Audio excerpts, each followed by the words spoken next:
Mike the Ref Maloney, Big Bad Boris on the call here tonight. Let's go! Let's go! Third! Super Kick Party! Yeah, pay the money for that. No one.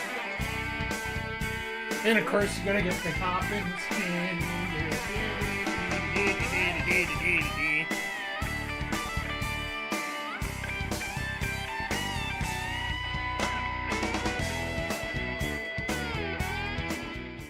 Hey, yo, and away we go.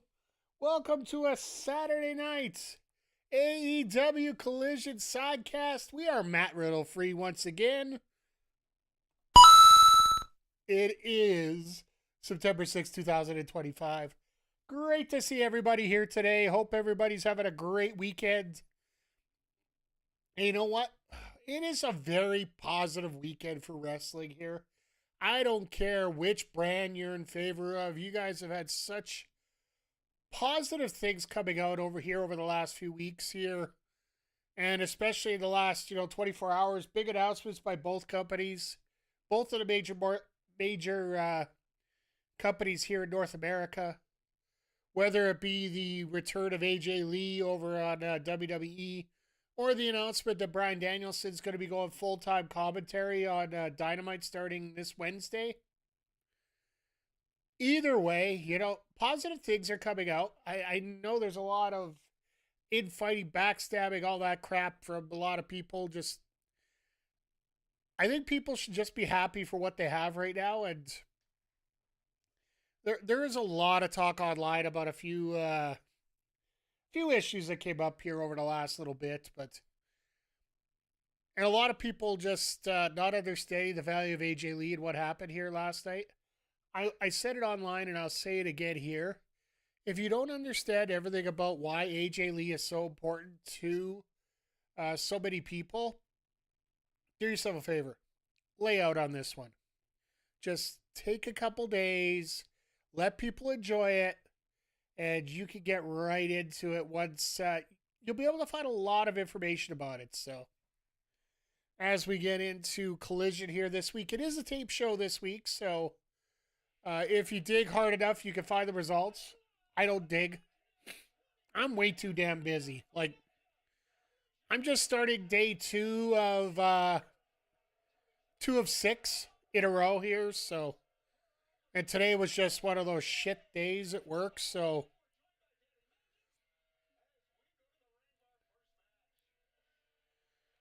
So it's Daddy Magic and Tony Schiavone. This is rough.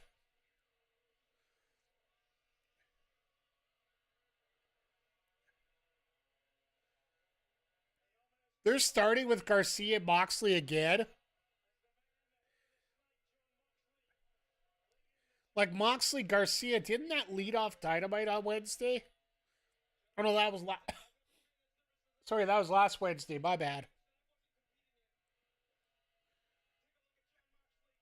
Sorry, folks. The way the weather's been going, I've been getting a little bit of case of the sniffles a bit here, so.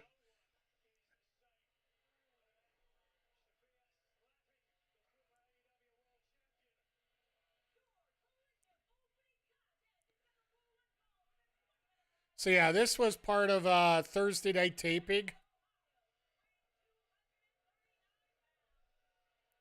And this is the 4th AEW show. 5th show for the company here in Philadelphia here. And this is where you start running out of steam a little bit, but.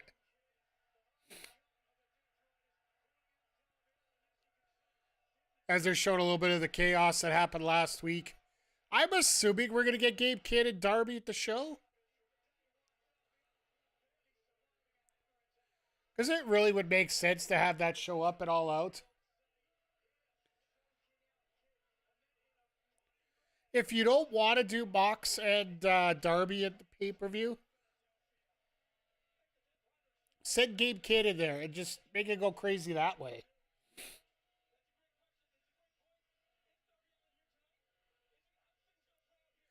Darby's here every night. It just depends when he shows his face, right?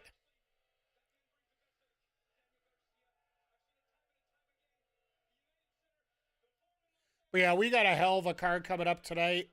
Adam Priest is teaming up with Tommy Billington to take on FTR. So we get the return of Tommy Billington after he's been off for a year due to a leg injury. And then we're getting that 4-woman chaos match as well. Mina, Tony, Stat, and Harley versus the Triangle of Madness and Megan Bane. Yeah, there'll be a lot of mayhem going on there. And then I assume the main event for tonight is going to be Mark Briscoe versus Konosuke Takeshita. If Briscoe wins, he gets a shot at Fletcher, which I honestly think should happen. Will it happen? We don't know, but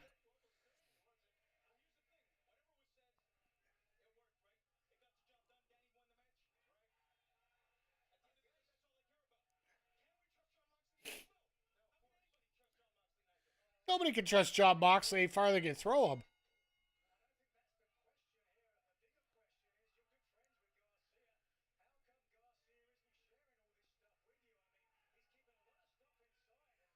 Nigel played up the heel. I love it. I really wonder what the dichotomy is going to be with Nigel on Collision and Danielson on Dynamite. Like, those two together as part, like, together but separate on the run of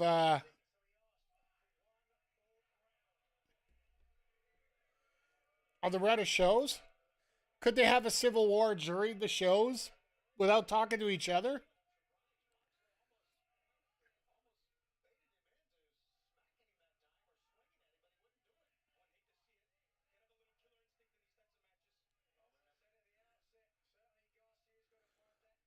But yeah, this will be a lot of fun tonight. And this is another step towards possibly working towards that blood and guts match here.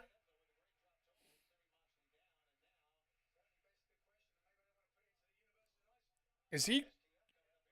This is the Regal stretch, not an STF.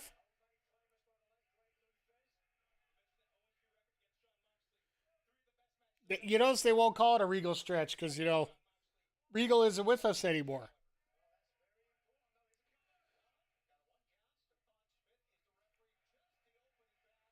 No blame for Regal moving over, by the way. If anybody's ever asked. Wanting to work with your son, it's no different than wanting to work with your wife or. Like if you look at Malachi and Zelina Vega, they're working together. And of course, once again, I guess we're going to talk about the ultimate couples, Becky and Seth and AJ and Punk, which is probably going to set up for WrestlePalooza.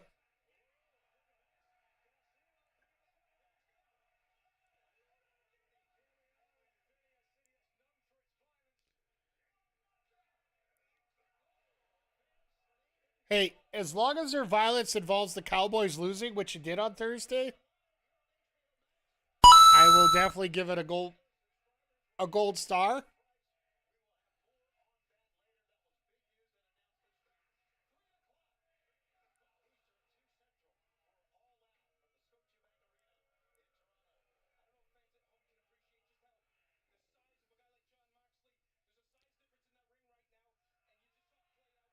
Ow.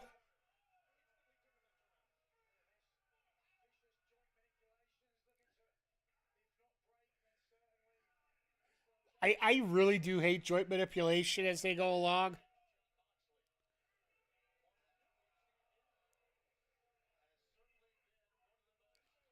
Now Moxley just winding up these shots here and just going through it.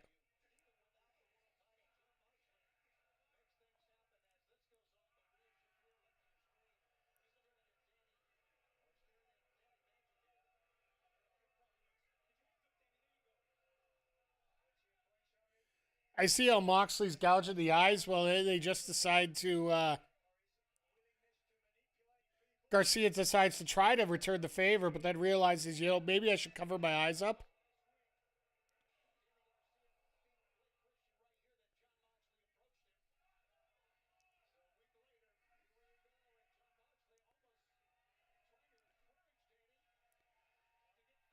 Oh, while we got a split second here and Danny's trying to fire up, want to wish congratulations to MJF and Alicia too, who got married this weekend. I think the wedding was actually yesterday. As some of the stuff has been coming up to, like the pictures have been coming up all over the internet. I like the fact that even MJF, Adam Page, and Tony Khan are actually pulling up kayfabe for that. There is a picture of Adam Page in the group photo for the wedding. He's in the back. He's not trying to be very unassuming and such. But there was like Adam Page at an MJF wedding. MJF goes and turns around. He crashed a damn party and stole all my beer. I will take that as a win.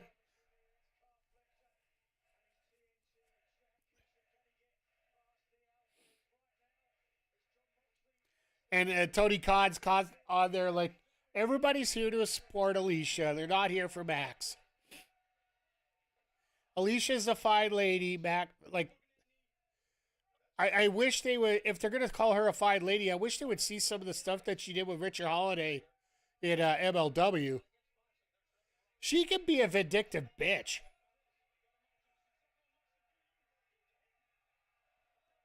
And yes, I am mixing up kayfabe with real life, so.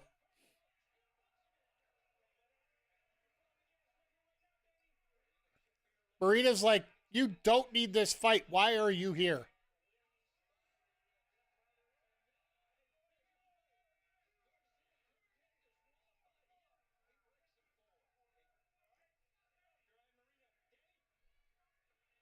And Marina's looking at Daddy like, offering her hand.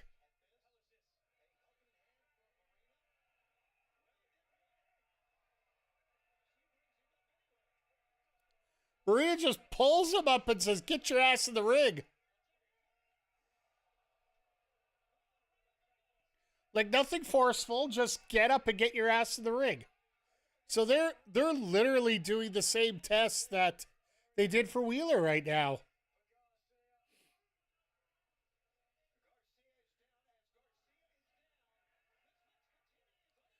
Moxley trying to stretch out that knee at ringside.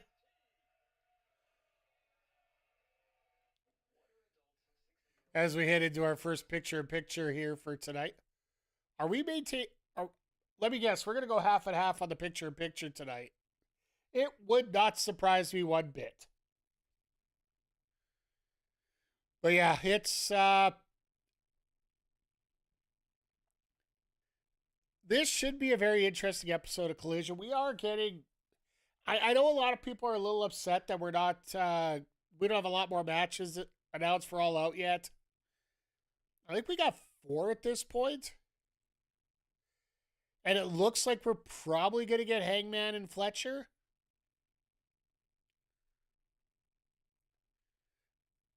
We got the tag titles. We got Riho and Mercedes.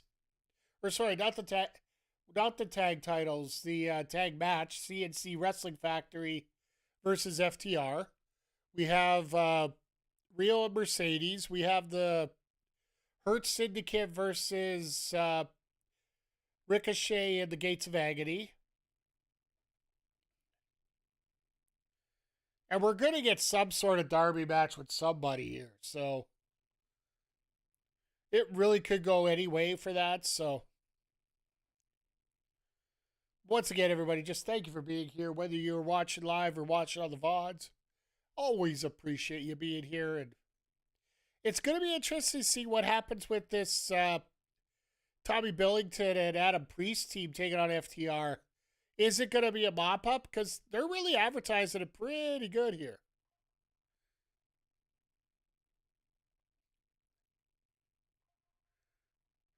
Moxley holding up Garcia and showing the world that he's everyone's number one. I wonder if Moxley realizes that not everybody can be number one. You know, there has to be a number 2 somewhere.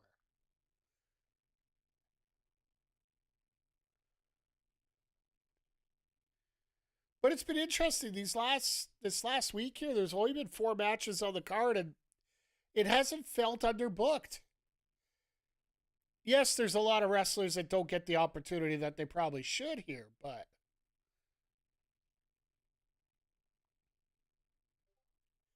at the same time,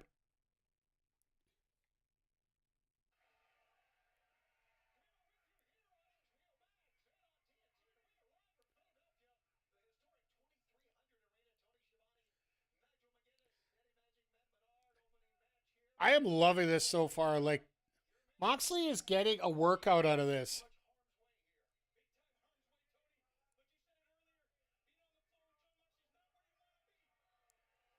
No, you got to shake yourself back in, sir.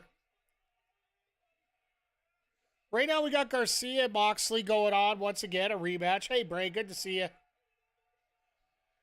We got our main event. Looks like it's going to be, oh, God. Garcia with a pile driver. Yeah, we were talking about it. Like, good for her. She's going to talk on Monday. They're probably going to confirm the match for the pay-per-view. Main event for tonight is going to be Takeshita and Briscoe. If Briscoe wins, he gets a shot at Fletcher, which will probably be another match set up. It's either going to be Fletcher and Briscoe, or else it's going to be Fletcher and Page at All Out. They're also got Adam Priest and Dynamite Kid Tommy Billington, the son of the original Dynamite Kid. We're going to be taking on FTR later tonight. Then we got Harley, Chris Statlander, Mina Shirakawa, and Tony Storm versus the Triangle of Madness and Megan Baines. So we got a stacked card here tonight. And yeah, when it comes, like, with everything going down, like, it's interesting how everything broke down yesterday. Like, having the return of AJ Lee sort of mask what happened with the return of Brock Lesnar. Like, with all due respect, the crowd didn't even really give that big of a pop to Lesnar coming out there because it felt like he really shouldn't have been there. I don't watch a lot of SmackDown. I'll be the first to admit it. I'd rather just watch it in clip form. But last night didn't do much for me to tell me I want to watch it more. Oh, God. I thought Garcia was going to get nailed for sure. Oh, no. Here comes the trip. Steal a finisher.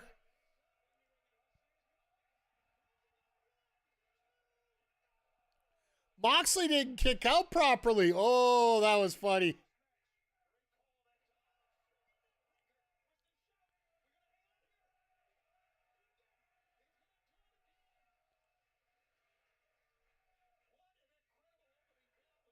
No, he's not doing it. He's not doing a second neck breaker.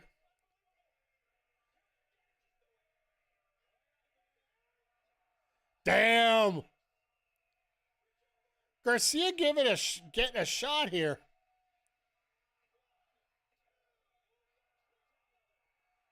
Right into Moxley's Bulldog choke.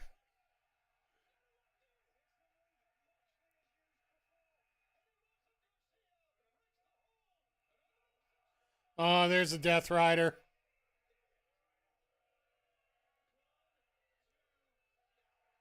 What?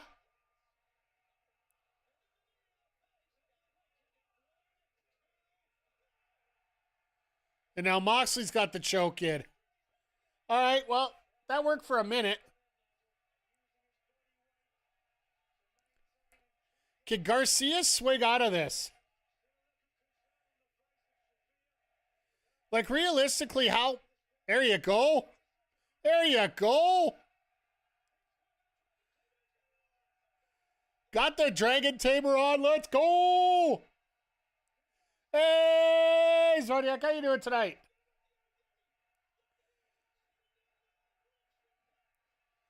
This has been an awesome match to start off. 15 minutes of Garcia and Moxley again.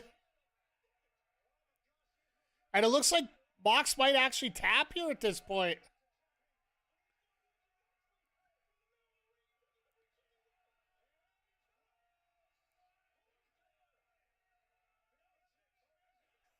Oh, that I love Moxley sometimes. He'll be like, okay, yeah, now.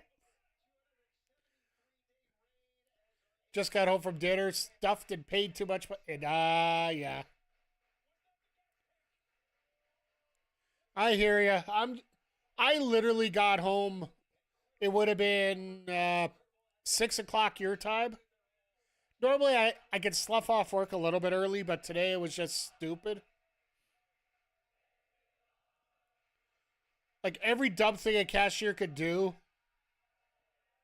they did. So after almost $200 after a tip for regular restaurant for five. Ugh.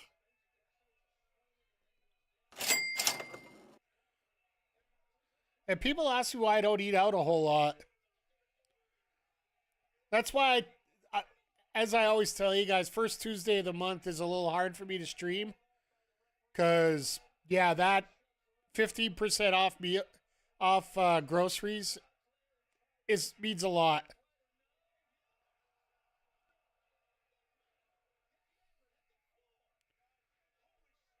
All right, well, they were supposed to hang on to that suplex, but it didn't work out that way.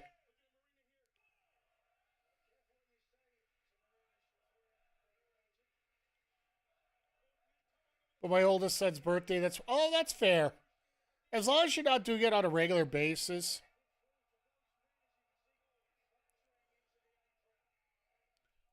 Like I remember, when was it?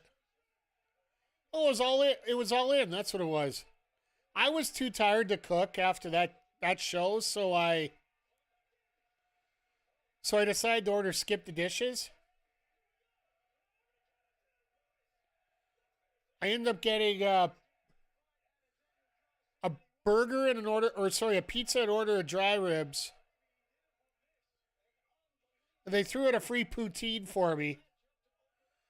And it came out with delivery, ended up being about $55. I'm like, God damn, that's a lot.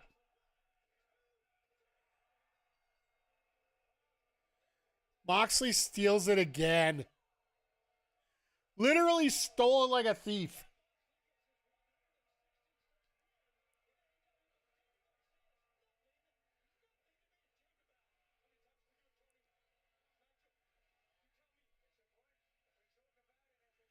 Garcia's just absolutely pissed right now. And even Moxley's like, that's win 166, but god damn, that was close. Yeah, I don't know what I'm doing for my birthday this year. It's on the way to TNA, so if you guys didn't know, my birthday's coming up in about 2 weeks here. It's the night of the TNA pay-per-view here in Edmonton. So that's where I'll be ended up. Yeah, this ended up being an absolute great match. Nothing for Garcia to be ashamed about, but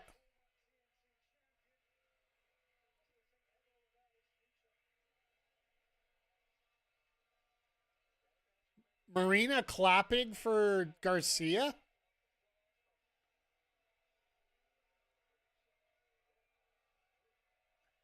All right, well, that couple isn't working out too well right now.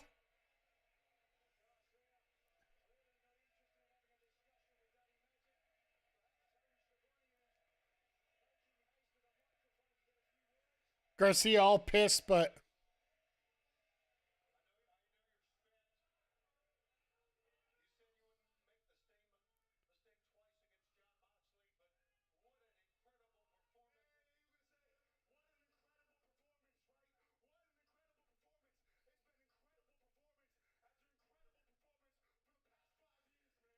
why does this sound like Connor McDavid right here?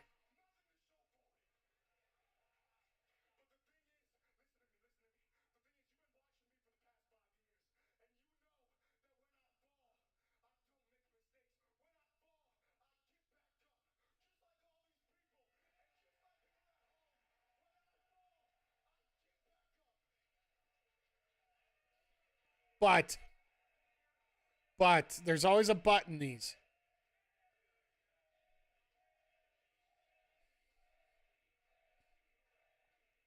Say what you want about Death Riders, but best figure for Shafir. Absolutely.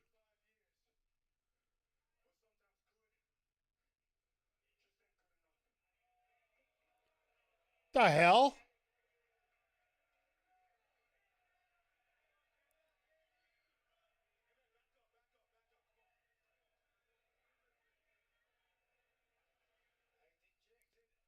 So is Garcia just piecing out? Good just isn't good. Ooh. No, Shafir's got an absolute gem of a role here. And honestly, the Death Riders, like, I, I don't want to say, I'm not getting into the I told you so's. Because I will not. I won't go down that territory. But I will say this. What I've always mentioned on here, and one thing I consistently say when it comes to storylines in wrestling, especially in AEW because they love their long-term storytelling, give them time. Let it cook. Does anybody actually think that we're in a rush to critique something? We don't need to be in a rush to critique anything until it's over. It's not like when the thing's over, it's not like they're going to give us a moratorium about how long we can talk about it. So if... Oh! Okay, I see you. Alexander and Page to close out Philly for Dynamite? And we're going to... Well, it makes sense that we're going to hear from Fletcher and Callis if Briscoe's here with Takeshita. This doesn't make any sense to me. An all-star 8-woman tag with everyone else banned from ringside? Who's left? We got Willow. We got Penelope.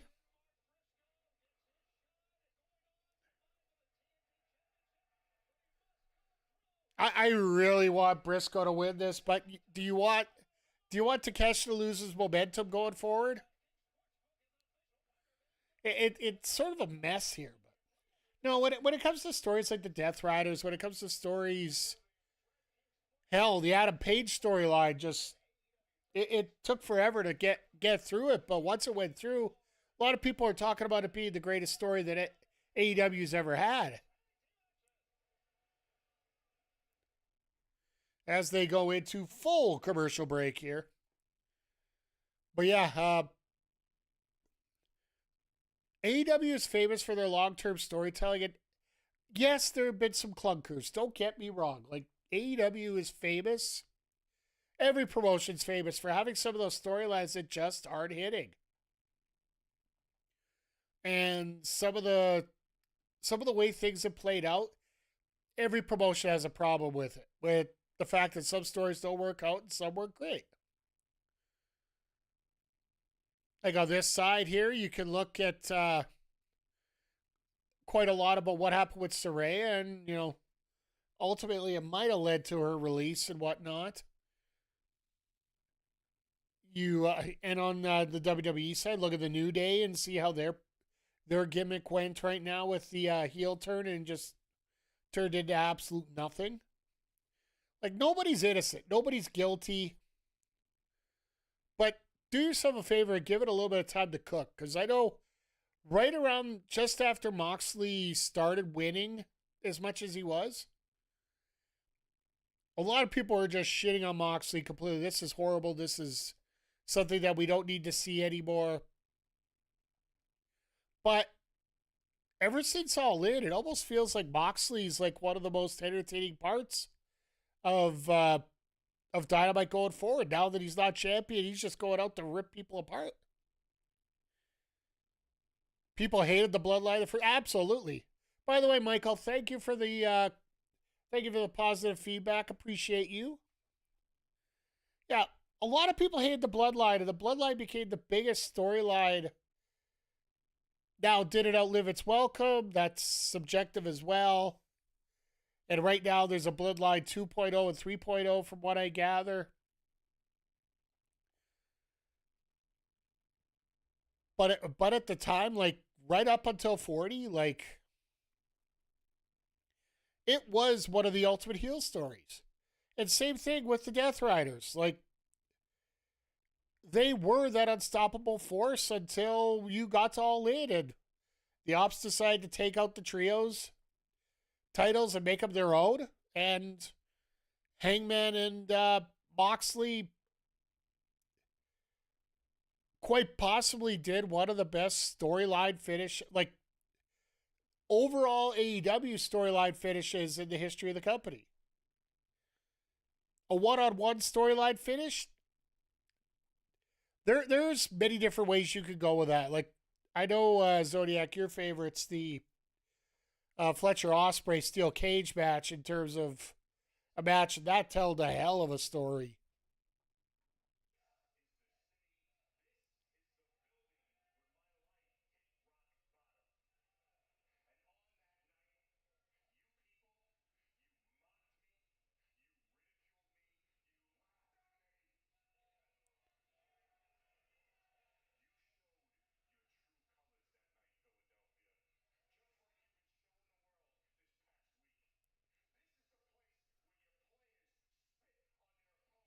Ah! Jalen Carter comment. I love it.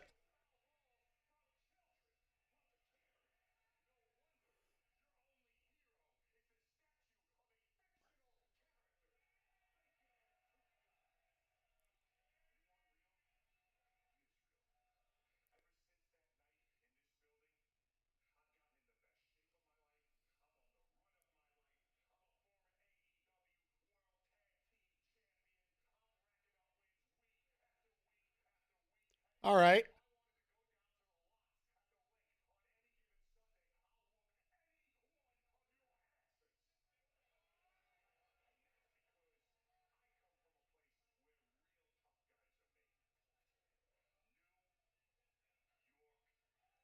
Wow, here we go. I love this.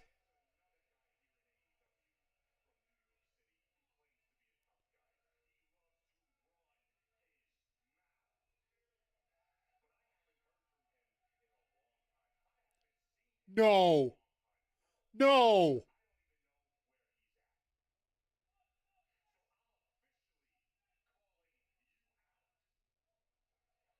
No. Oh my fucking God. Let's go. Let's go. There is no way you're not calling that guy out if he's not coming out. You wanted to know how to start a storyline? That's how you start a storyline. That's how you, like, this is sort of in the range of the AJ Lee announcement in terms of you're not announcing that he's going to be here, but you're announcing that he's going to be here.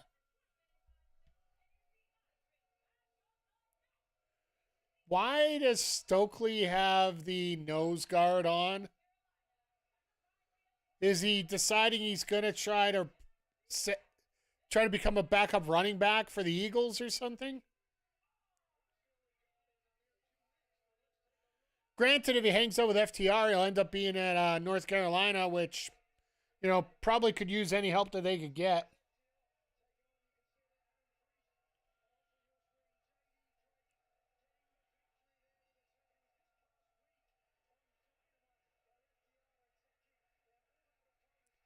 Not to be a travel homer, but I have a feeling Bill has a brighter future in AEW than Ricky Saints. And I'm not going to doubt that. And from what we've seen here, like at this point, we don't see a whole lot of anything, right? Out of Ricky Saints. He might end up being NXT champion here in just a couple weeks.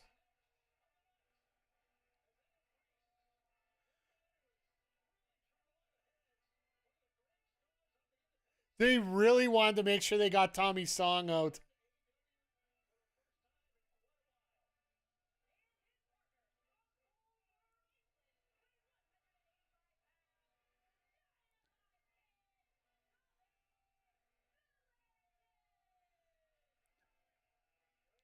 It's so nice to see Billington back, by the way.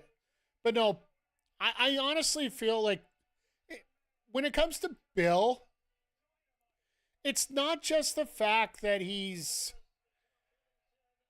got a, in terms of booking wise, he's better here. It's the fact that he's cleaned up his life too, right?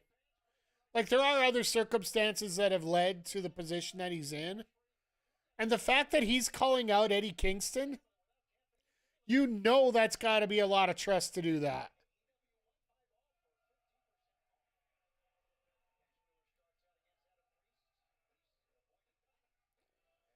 And I'm already seeing a bunch of my Discord groups that I'm in already mentioning Eddie Kingston. I'm like, yep.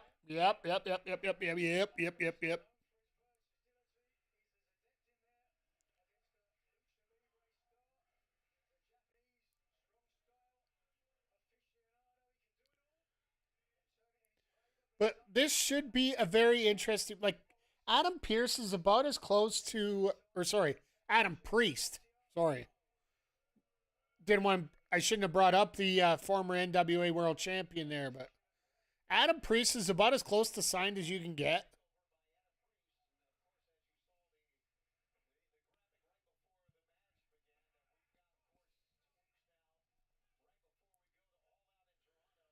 So it, I hope the CNC Wrestling Factory come out here to save, basically come out to save Daniels or save Billington here at this point.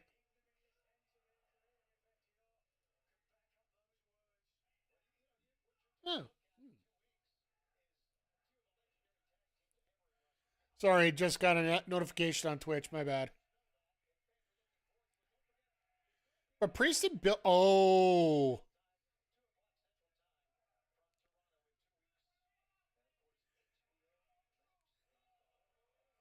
Now that's how you open a collision. Abso-freaking-lutely.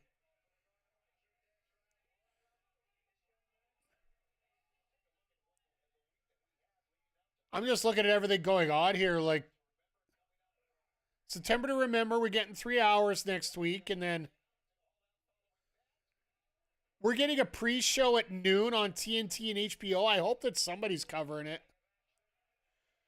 And then All Out Toronto. That's going to be a fun Saturday, but no, Vic, that was a great match to start off, and the extra little promo at the end almost makes you wonder if Garcia's leaving. And I don't know if you heard the call out by Big Bill, but I am super hyped about that. Had nothing to watch, completely forgot about Collision today. Yeah. If you didn't hear, Big Bill called out Mr. Eddie Kingston. So you know he's coming back. My days have been off since. Hey, I'm starting a 6-day work week, which I never do. So let me. Yeah, no, go back and check out Big Bill's promo right before the tag match here. And the last 2 words he uses are Eddie Kingston. So, and the crowd went absolutely bonkers. So this could be fun to see this on Wednesday. Thoughts on the reports that AJ Lee has signed a multi-year deal full-time with the Fed? I feel good for AJ. If she really wants to do it, let her do it. My faith in Triple H's booking has not changed. This match in 2 weeks that they're going to have, the mixed tag, is going to be fun. Then it's going to turn into now what? Straight up, now what? You're probably going to elongate that match where Becky's going to get pinned by AJ. You're going to get a title match between Becky and AJ, and maybe AJ gets the title, maybe she doesn't, and just goes from there. AJ may or may not be my kid's biological mom.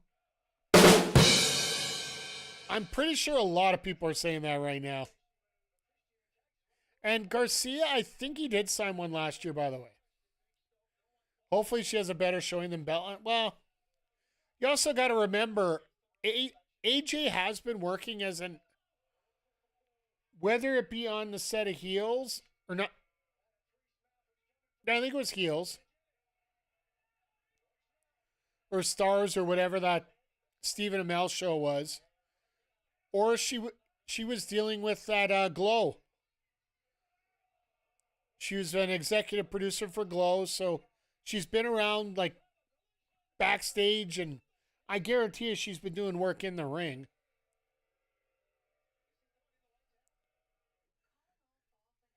And you also got here. There's another point here you got to look at from last night.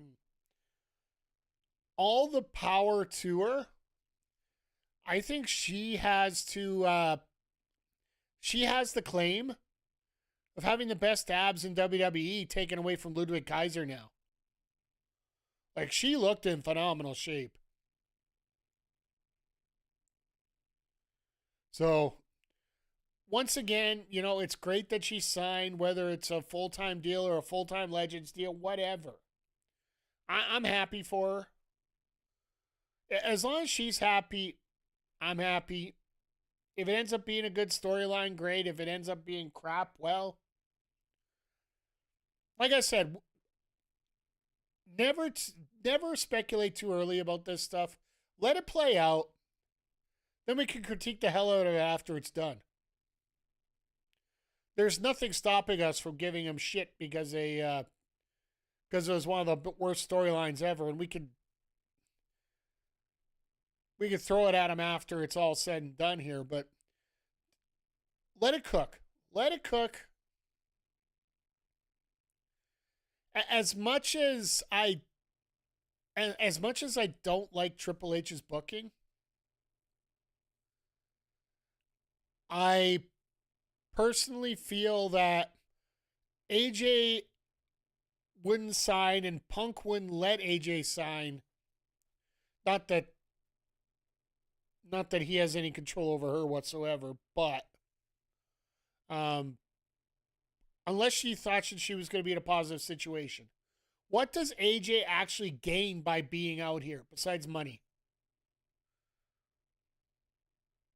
And let's face it, money's probably the biggest thing about it. Palooza shape it up into a crazy card, though. Yeah, we'll see. Like, they still have to put a lot of stuff together for it. And I'll be honest, I think WWE did a very smart thing in terms of their booking yesterday. You have Lesnar open up the show because you know how everybody feels about Lesnar, which honestly, watching the video, and we were talking about this earlier, watching the video, the pop for Lesnar wasn't as big as you would expect. And I don't think it was as big as what WWE was expecting. I think after the first surprise, things are starting to settle in that, you know, you got enough of a roster. You don't need him there.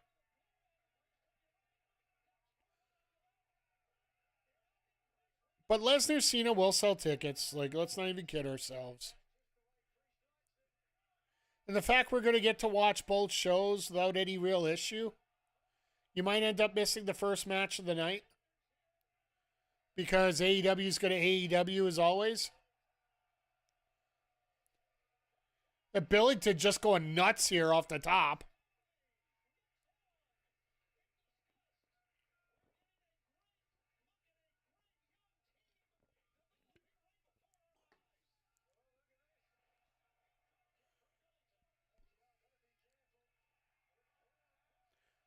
Ha! Priest is like, no, Cash. I am taking you over the top. You do not get a choice here. Oh, here we go. Sorry. It's a little upsetting we couldn't see Cope and Cena one more time with this tour. Yeah, it's fair.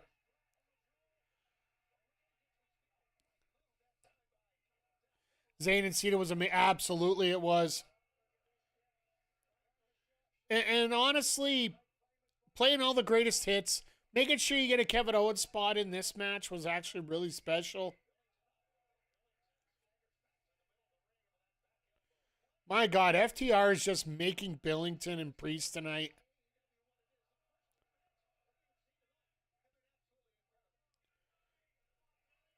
Like, you know what? For being a tape show tonight, I, I I honestly feel we weren't expecting a whole lot, but God, we are getting a lot out of this.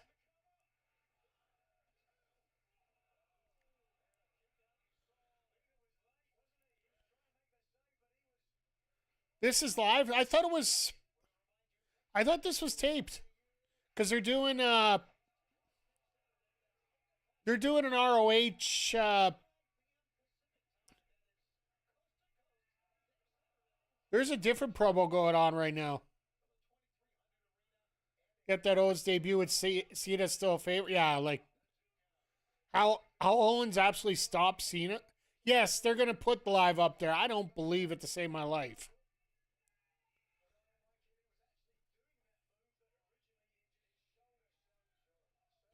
Let me just double check and check the graphic here.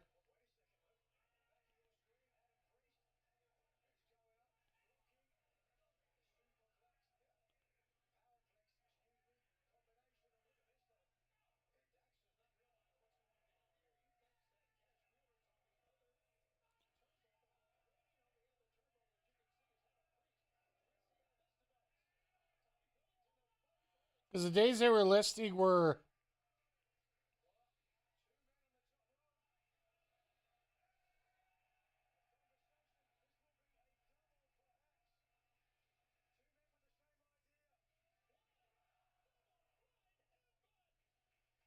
really?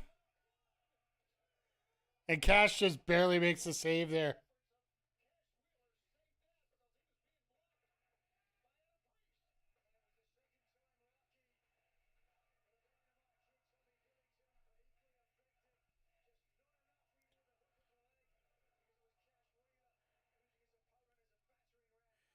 Yeah, no, there's a show on right now going on there with Attack Wrestling or Action Wrestling, sorry.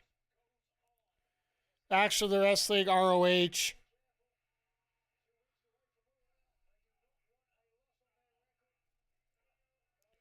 Oh shit. What am I talking about here? All right, I'll just shut up right now because the ROH action show is happening right after this. So if anybody's looking for a good wrestling pay per view, I'm assuming action would be. Maybe they'll be showing it on ROH next week. Reason I was checking it, Nicole Matthews is on the card, and anytime she's on it, like, I'm sorry, but that's must see viewing.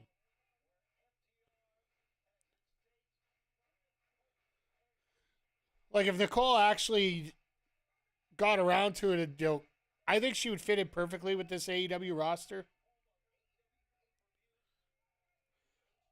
Like, I gotta pull up this card one more time here. Like, after this tonight, they're doing Billy Starks, Nicole Matthews, Matt Mako versus Wheeler Yuta, Lee Moriarty versus Josh Woods. They're doing a Mexican trios match. And Demis El Demiono. Oh, there's a couple Lucha Libre matches. Cabarella versus Cabarella. And that's all going on after this. Maybe an Honor Club next week. Tony Khan doesn't announce a lot for Honor Club. I wish they would, but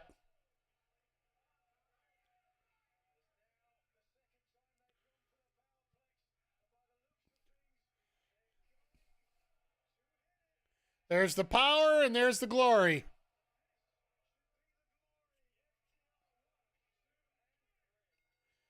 Oh, they actually hit it and won this time for once. My God, these guys do so much to put these talents over.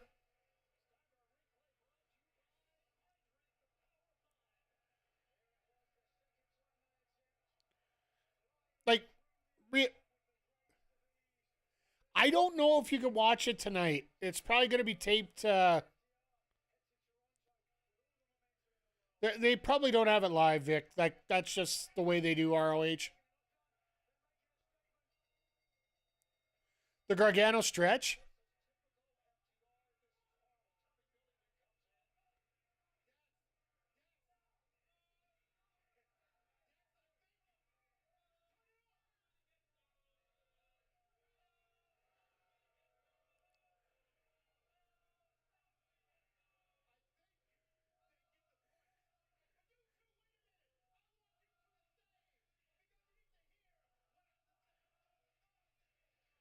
I love this crowd. Oh, Stokely gets no hose. Oh, Stokely gets no hose.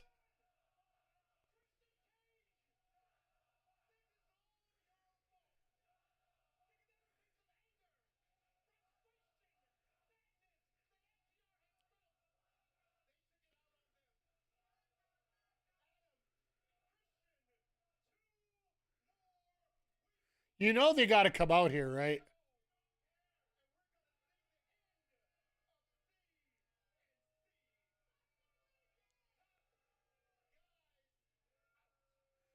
They're not going to bring CNC out here tonight?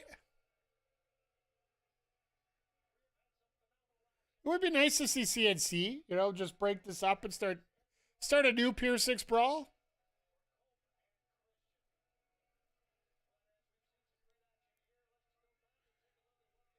Cash went to the corner and just complimented him, so.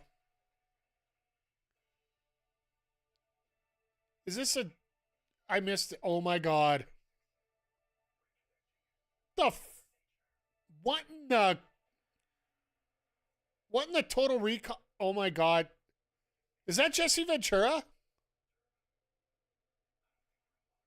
Are we Is this Commando? I haven't seen Commando before, but I heard it was just like this.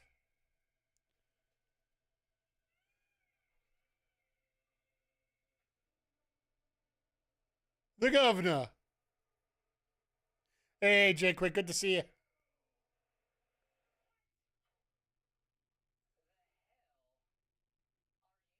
What in the Dalton Castle and the Outrunners?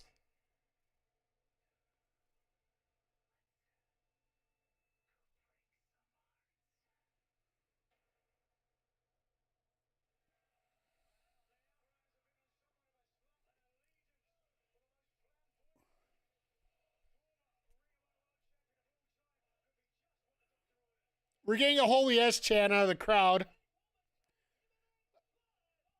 Oh, they're doing the women main. All right, we call it a win. The women are maining tonight. I love that. The crossover we didn't. Here's the story behind this, and if you guys haven't been watching, I followed a little bit of ROH, not a lot. I'll be the first to admit it, but I have kept up a little bit. After the tag title match at Death Before Dishonor, the Outrunners were really upset, and Shane Taylor Promotions came in to rub it in after the match. And now Shane Taylor Promotions, if you haven't heard, are the new ROH six-man champs. So the Outrunners turned around and said, yeah, we got a partner, and we're going to take those titles off you. Don't skip on us. We are right where we need to be, and we are going to beat. So I guess this is the segment that puts the fusion together. Now we're probably going to get the Outrunners and Dalton Castle versus Shane Taylor Promotions, which that's a feud I never know I needed. Now, is it going to be a Collision feud or is it going to be a ROH feud? Which, honestly, because of the titles, I prefer it to be on ROH to pump that up a little bit. But being a little greedy that I am, I'd like to see it on Collision. It's a little bit of all over the place here. So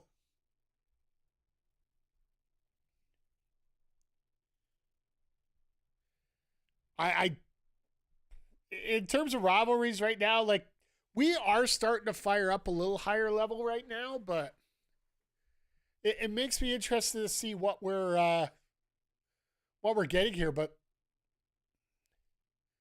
just think about this here. We got, so far tonight, we've had a hell of a match between Moxley and Garcia. We are now getting the return of Eddie Kingston against Big Bill, which I think if you're going to come back and do a match, I don't know if Big Bill's the guy that you want to be having your first match against, but he's a hell of an athlete, but he's the big guy. Normally you get the smaller guys to bounce around the big guy. An awesome tag match here with FTR and Tommy Billington and Adam Priest that showed up. FTR did win, but today almost seems like a story of teams and people that feel like they should be good enough, but they just weren't able to get over the top. And the Outrunners, the same thing with the promo tonight.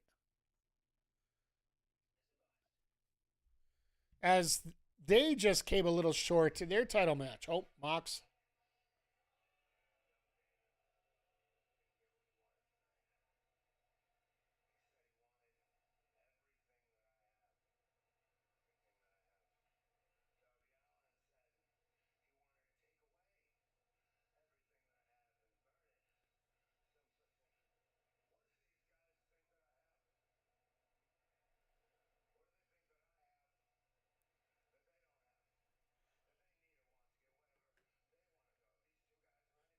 I am loving this.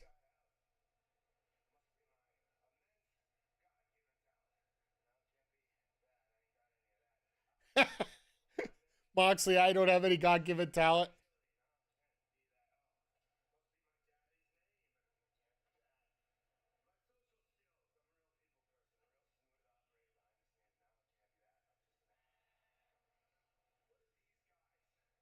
We just had Tommy Billington on teaming up with Adam Priest against FTR, so that's probably why.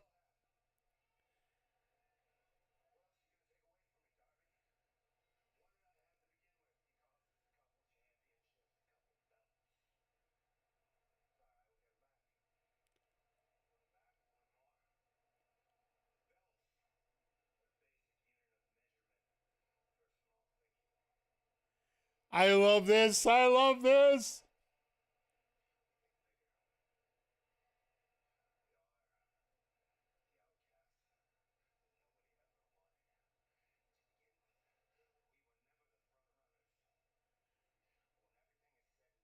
What the?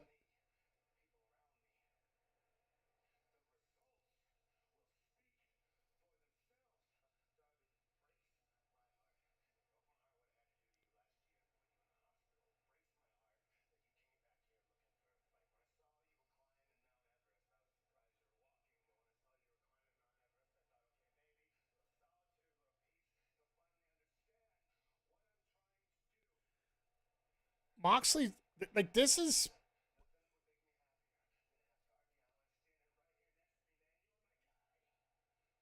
Wow.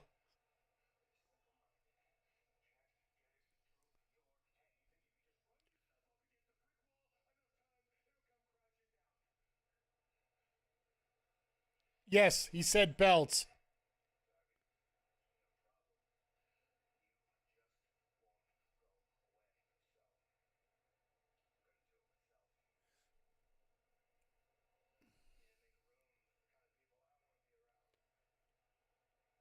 Absolutely. This is what they needed a year ago.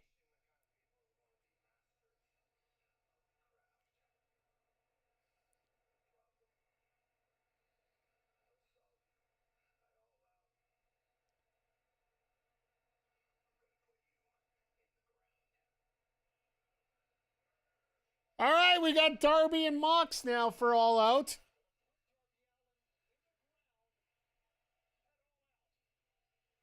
So they said they were going to put this as the main event, and now it's not the main event.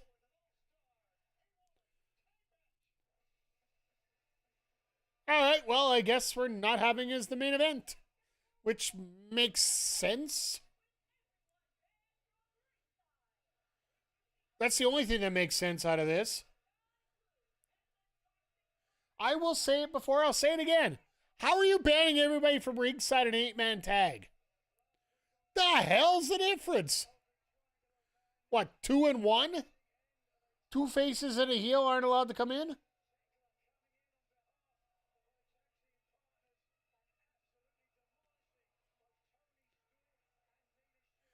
I'd assume we're probably going to get Thekla to beat Storm in this match. This has got to be the match that sets up a title match at all out. Unless they are going to pull the blood and guts. Realistically, they could do that.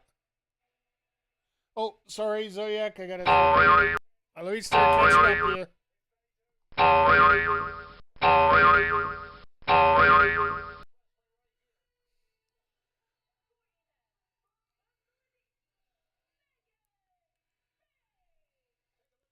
But yeah, that promo from Moxley, like, here's the thing about Moxley, like, everybody gives him a lot of shit because, you know, some of his stuff is really rough and gruff, and he's usually in a contest to see who can bleed the fastest and usually wins. But then he pulls out a promo like this tonight, and you're like, where the hell did this come from?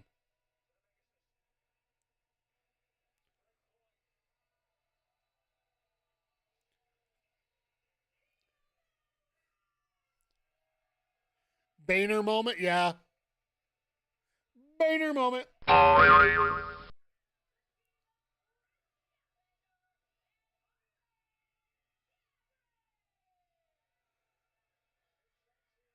So Harley's no longer wearing the face mask. I really don't know what Statlander's character is supposed to be. Is she bitchy? Is she happy? Is she... The hell is supposed to happen with her? I guess she's probably okay unless she's with Willow.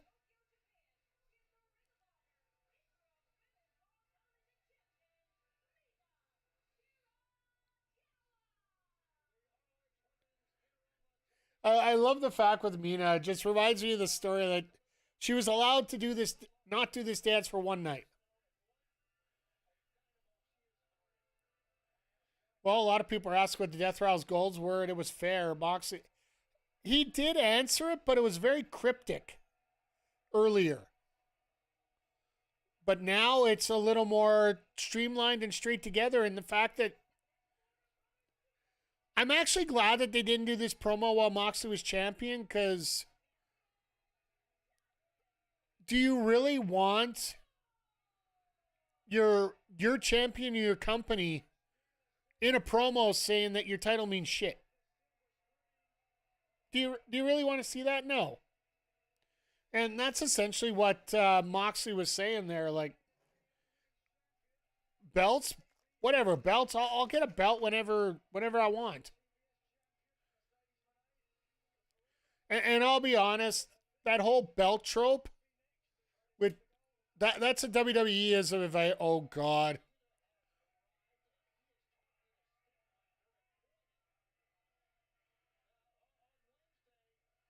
Wrestling is dumb in a good way. Being cryptic is the only good when it's very, very temporary. That's fair.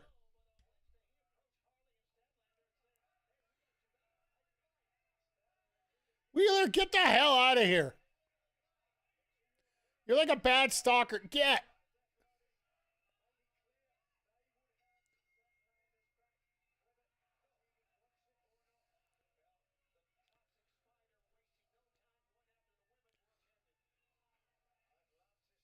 So if Statlander gets the pin after the advice Wheeler gave, makes me wonder, right?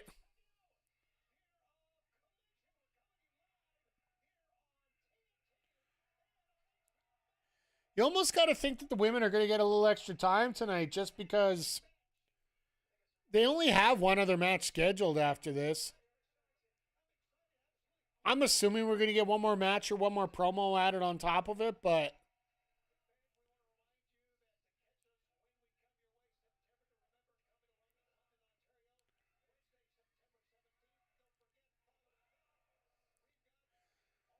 I am so excited for All Out, honestly. Like,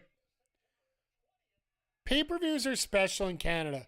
That's just the easiest way to put it. Pay-per-views are very special in Canada. And if you pitched it when he's champ, he's fine, he's a heel, he's saying his group are the rejects of the wrestling world. So deconstructing it will require viewing desecrated championship. But that's fair. That actually makes a lot of sense. I appreciate that.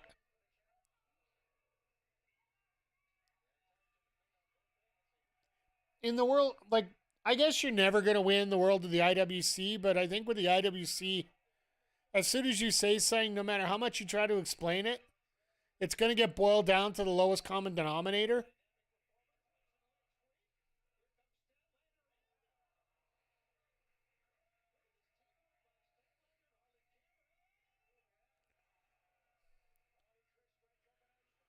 All right. Nice little bit of teamwork there.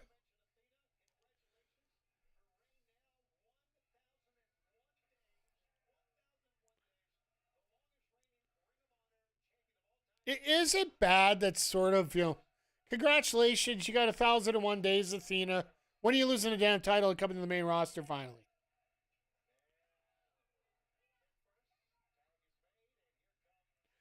I do want to give full credit, though, to Tony Khan on it.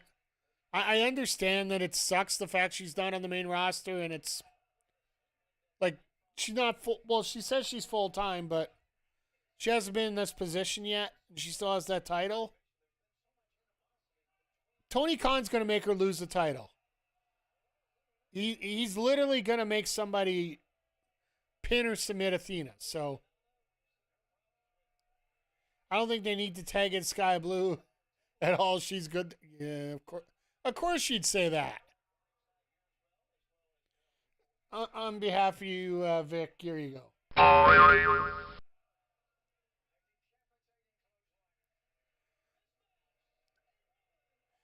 I just appreciate the fact that these women can work the way they can.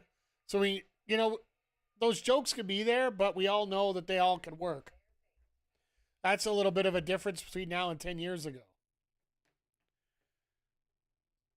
And the comments that AJ Lee would talk about, like, it's funny. They need to go out. What I think WWE should do if they're smart, they need to show AJ Lee's pipe bomb. They need to get that as a focus out there somewhere. If you want to, the WWE fan is so focused on moments and things, big moments that can make things make sense, and big views on stuff. If they create a clip of the infamous female pipe bomb that AJ Lee did, it might help a lot of the people that were, ripping on the whole thing of, oh, great, AJ Lee's back, so what? It might actually help some people that actually want to have an open opinion about it. Don't get me wrong. I just didn't fall off the turnip truck. I know people are just there to shit on people too. Like, that's just social media as it is. People are just looking for trouble some days, and that's why my mute button and my block button are so popular these days. But at the same time, just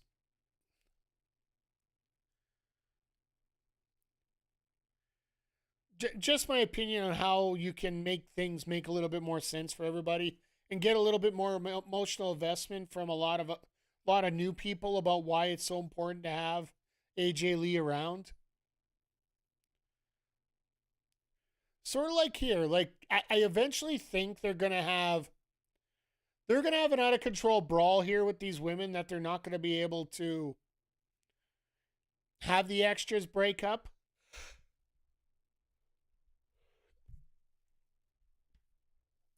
That maybe a referee's gonna get smacked or something. Maybe Aubrey gets smacked. I don't know. And they finally announced that the only way they can settle this is through war games. Or blood and guts, whatever way you want to call it. And if they do that, it sort of makes all this make sense, but let's face it, we have right now in the ring, we have 8 people that are definitely stars in AEW. And out of those stars, I'd say 1, 2, 3, 4, half of them were made in AEW. Sky Blue, Julia Hart, Chris Statlander, Harley Cameron. Those four, like, probably the most notable point about all four of them going into prior to being in AEW is the fact that Harley Cameron did the Inspirations entrance music like a year before she signed with AEW.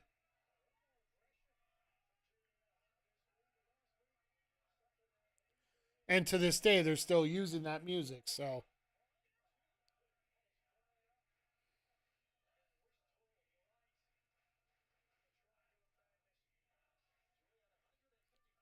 This crowd is into it.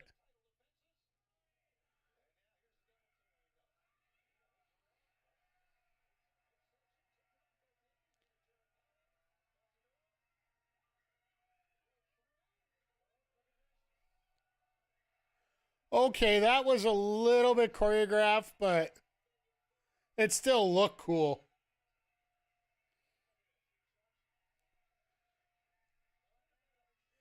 You know what? You could have something choreographed all day long as it looks good. I don't mind it as long as it does something to it.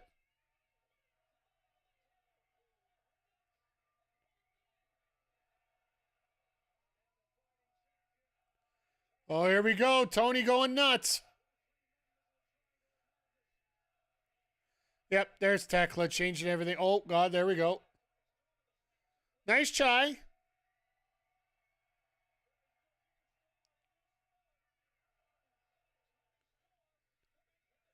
The hip attack into the Saturday Night Fever. Here we go. No? Okay, Megan. Is Stat going to get beat out of this?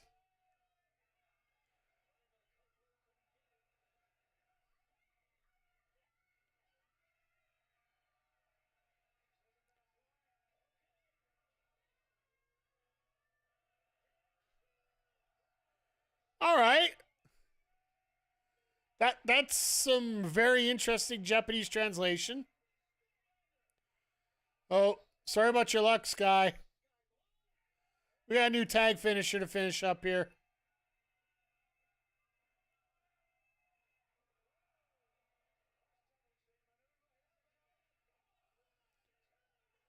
Okay.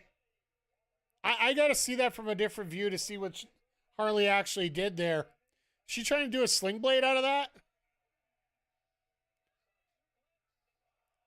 And Tekla just got a spearing on Storm. Wow.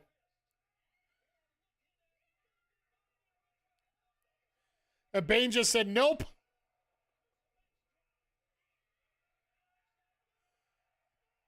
That's hilarious. They call it a crucifix drop.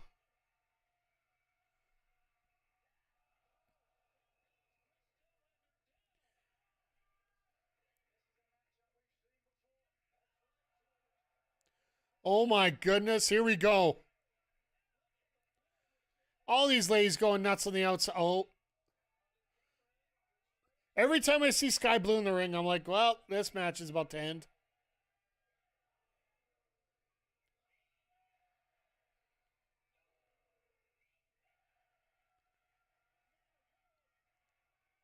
Harley just going nuts.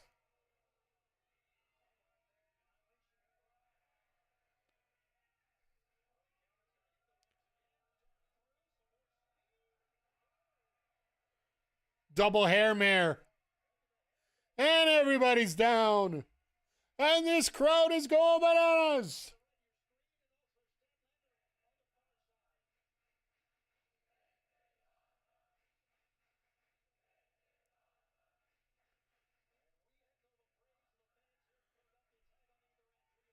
I still feel hockey fight. Sorry, I still feel that Statlander was a legal person to begin with.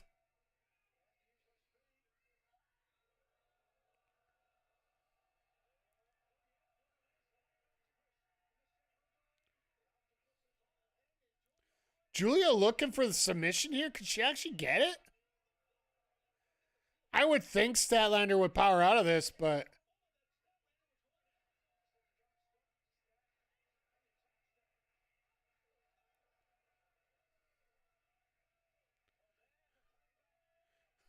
Harley going after... Oh, God, Megan. Oh, and there's a post.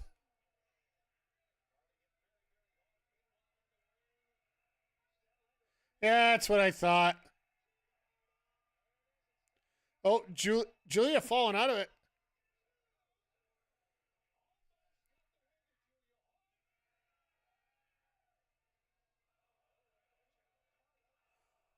Ow. I believe the term is splat.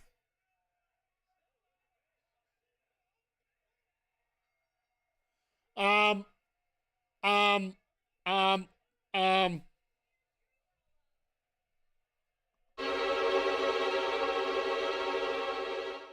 I wonder how she figured out to use that to win.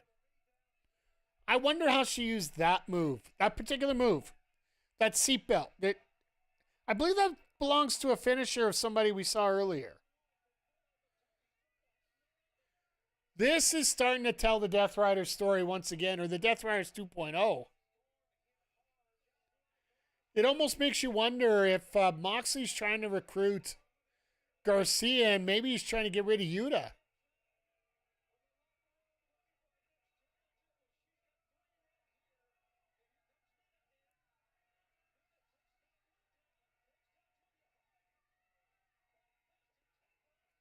All right, well, Tekla's dead.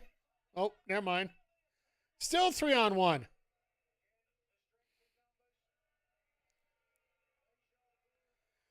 This is 2K25 right here. It doesn't matter what goes on. You need to set up the... you need to set up your finisher. You're going to set up your finisher no matter what.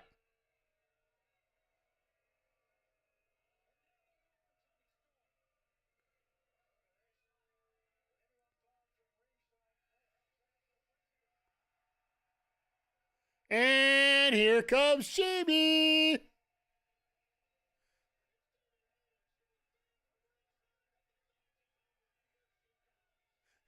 Kissing her, oh God. Kissing her biceps. Hockey fight! Oh God. Irish curse backbreaker at high heels. Or not high heels, but heels nonetheless. Now, question. Do we get Jamie Hayter and Tekla at All Out? My God, that looks like Nick Sirianni in the front row there.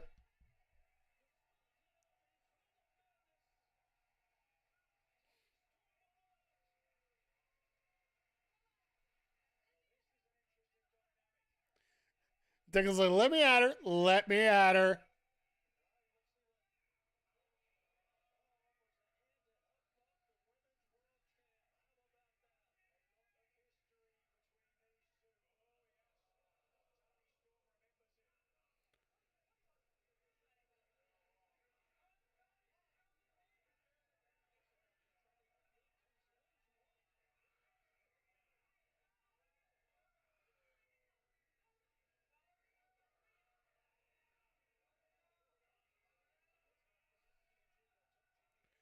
Statlander getting involved in the middle of this. Oh,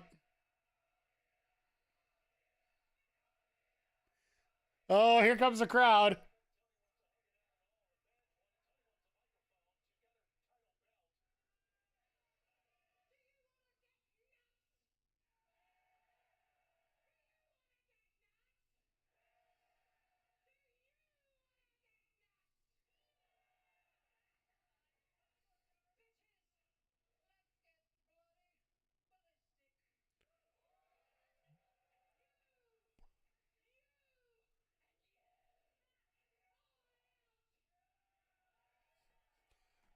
Screw it. Let's throw everybody in there and see what happens.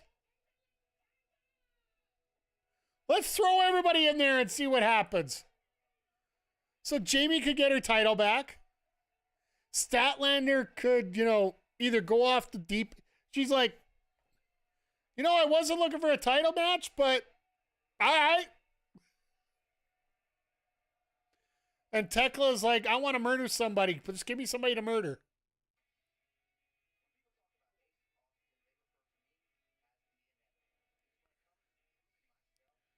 Nice little promo here for Ace Austin. For a lot of people that don't know him,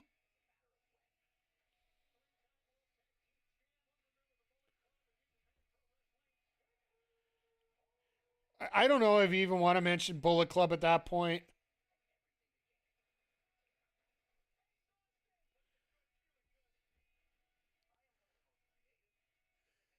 The only thing that sucks about this is they can't show some of his best footage. Because it's TNA footage, of course.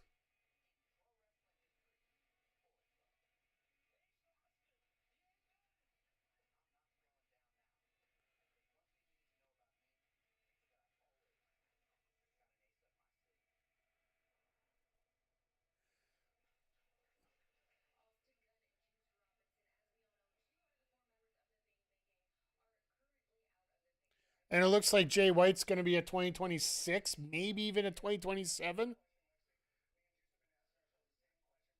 So if you guys are wondering what's going on with Jay White, haven't read any of the reports, because of the injury that I think it was a hand injury that Jay White had initially, apparently it wasn't healing as fast as it was supposed to. So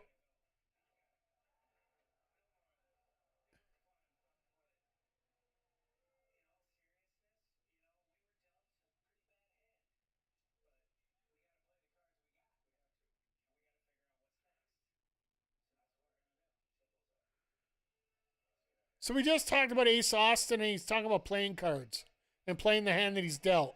I wonder where they're going with this. Huh.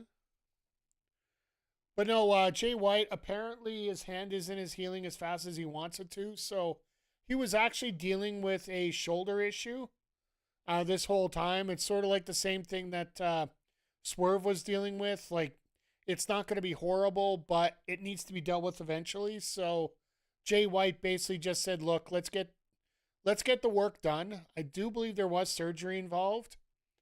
So they did work on his shoulder, and now he's going to be out a little bit longer, but not as long as it would be if these two things would have happened separately. So best wishes to Jay White on a speedy recovery.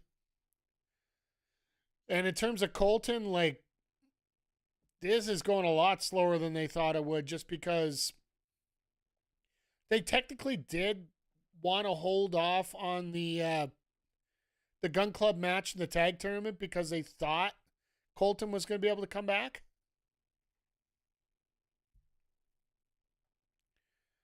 But unfortunately, it seems like it might not happen, and we're going to be a while. So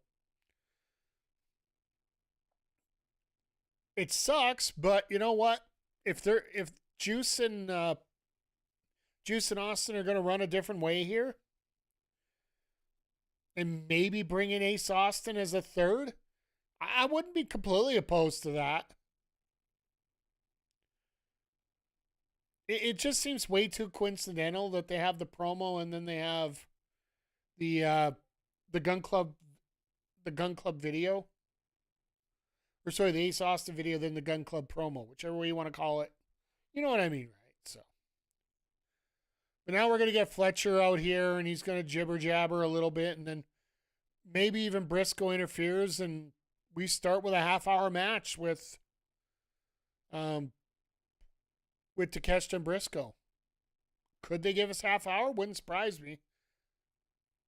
It also wouldn't surprise me tonight if they want to get off on a hard time tonight because of everything going on with another show tonight. And they're not running just a little show. They're running like 6 matches that actually should get a little bit of time, including a trios match, which will take forever. But yeah, let's not speed past the point here. Just let's not get too far away from ourselves here. Let's back it up here. Tony Storm Chris Statlander, Jamie Hayter, and Tekla. Did anybody have that 4-way on our bingo card for All Out? And if you did, I'm calling you a liar. Ha!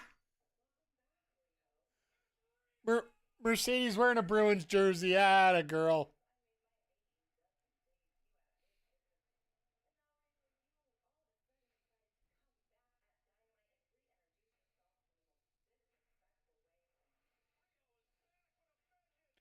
I love how she talks about the most disrespectful way possible. And she's wearing a Bruins jersey in Philly.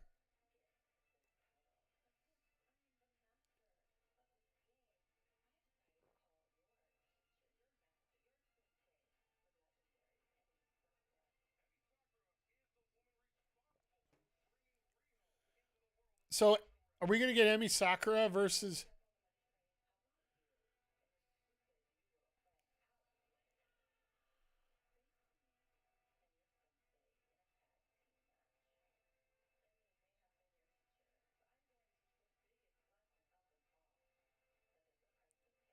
So what are we doing here?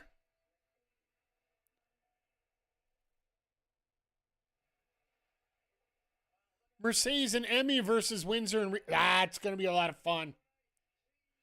That will be a lot of fun on Wednesday, folks. I was just trying to figure out how the pairings are going to go, because the way that Mercedes worded it, it almost felt like Rio and Sakura were going to be together, but sort of didn't make sense. Because one of the last matches Rio had in AEW before injury was to have, oh God, coffin match. Oh, somebody will get violent there. Somebody going to get violent there. When is Shida returning? Who knows? They might be waiting for the Rio feud to end.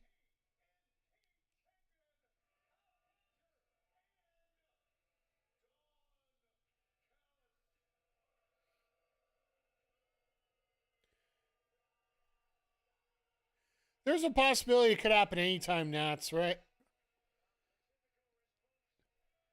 But when it comes to Shida, like,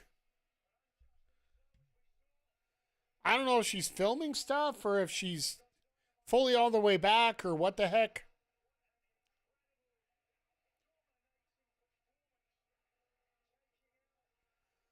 I do like the fact that Fletcher's coming out in a full suit. Yeah, Nats, you missed that. The Big Bill promo calling out Eddie Kingston. It's so funny. People can have the same kind of pop. WWE fans have a pop for AJ Lee after 10 years. AEW fans have the same pop for Eddie Kingston after, what, 6 weeks? Or sorry, was a year and a half. Sorry, year and a half. It's 18 months.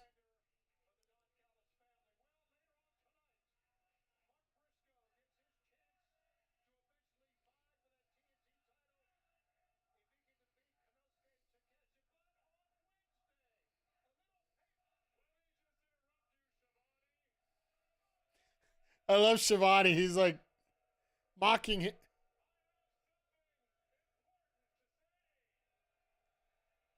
Nobody cares, Callis. Nobody cares.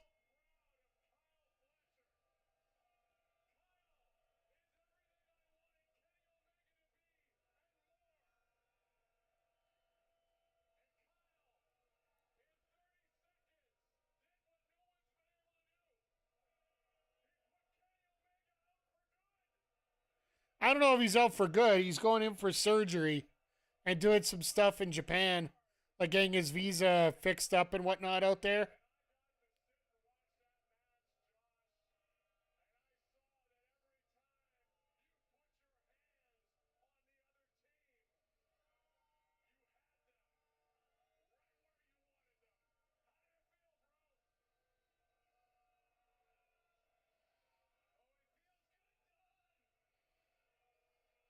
All right.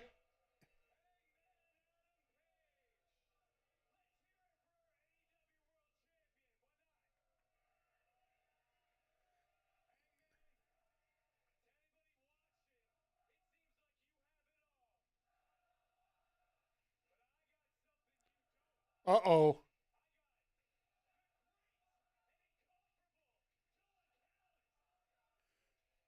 And you talk about having Don Callis as a bonus.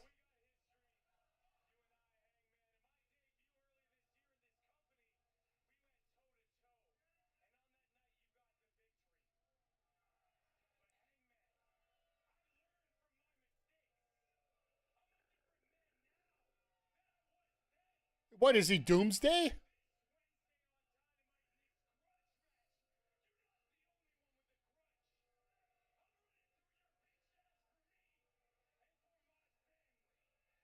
My God, Alexander's veins on his head, are they just like, do you guys notice that they're just throbbing that much more? I'm surprised Callis kept his hand so high there rubbing the title. Sky Blue might get jealous.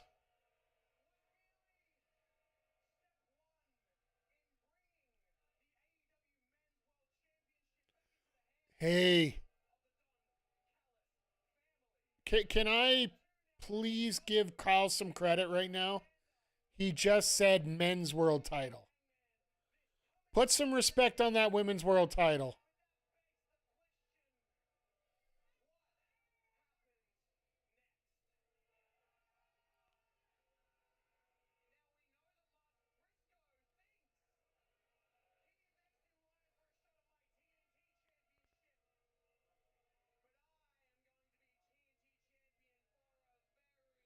Long time.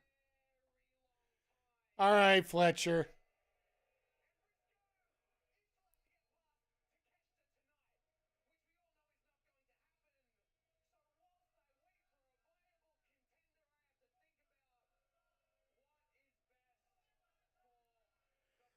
So they're gonna do TNT versus AEW.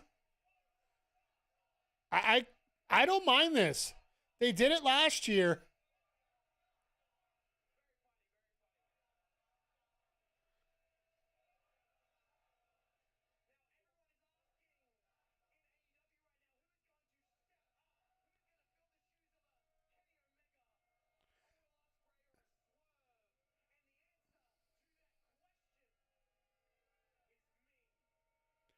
Could you imagine Fletcher win the title?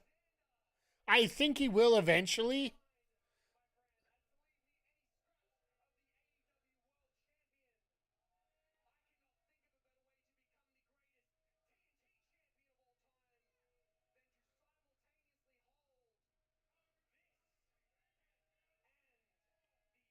Yeah, looks like we might actually head towards that. It's my favorite AEW guy for 2 years now. Hey, Nats, I don't blame you. And it looks like we might get Fletcher Hangman, which I wouldn't mind getting the first time of.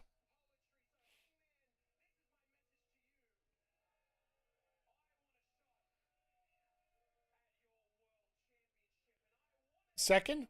Oh,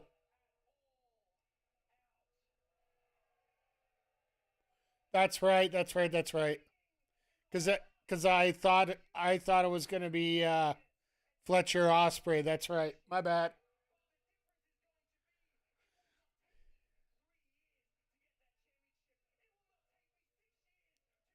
Never forget because you were there live. Hey,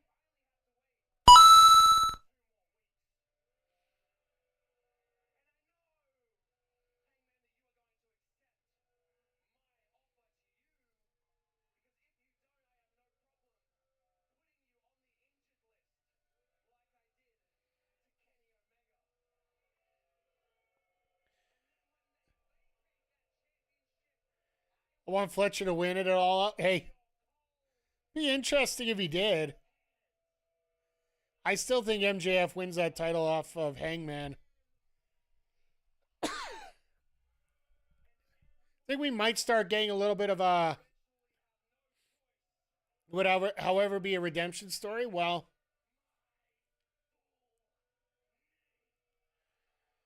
it's only a redemption story if you make it a redemption story.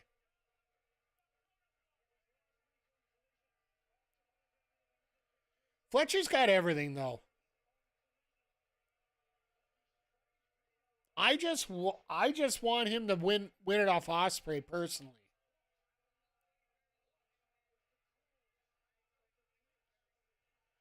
I want Ospreay to win it at All In 26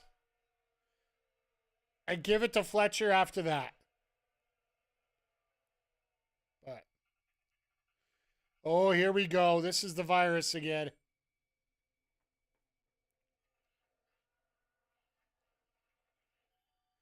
El Clone.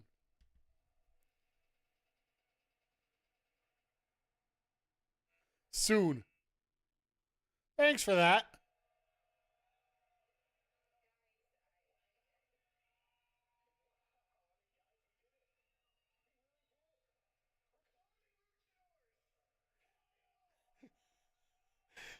I love Kyle.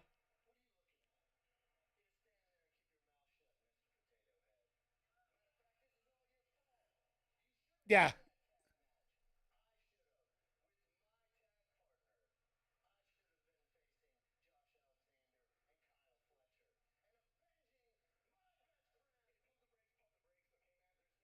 His former tag partner, Rez, absolutely. I don't know if you heard the whole story about him, though.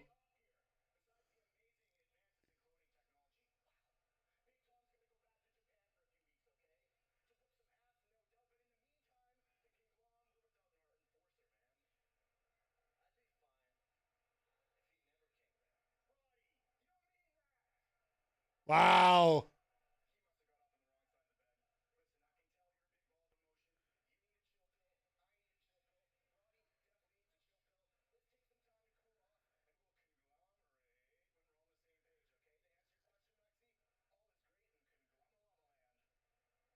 Congomalama Land?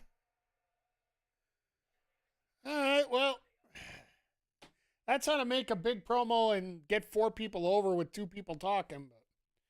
No, Arez is AEW, or sorry, Hologram's former tag partner in CMLL. They used to be enemies and then ended up being tag partners, and they work really well together. So this should be a pretty fun feud.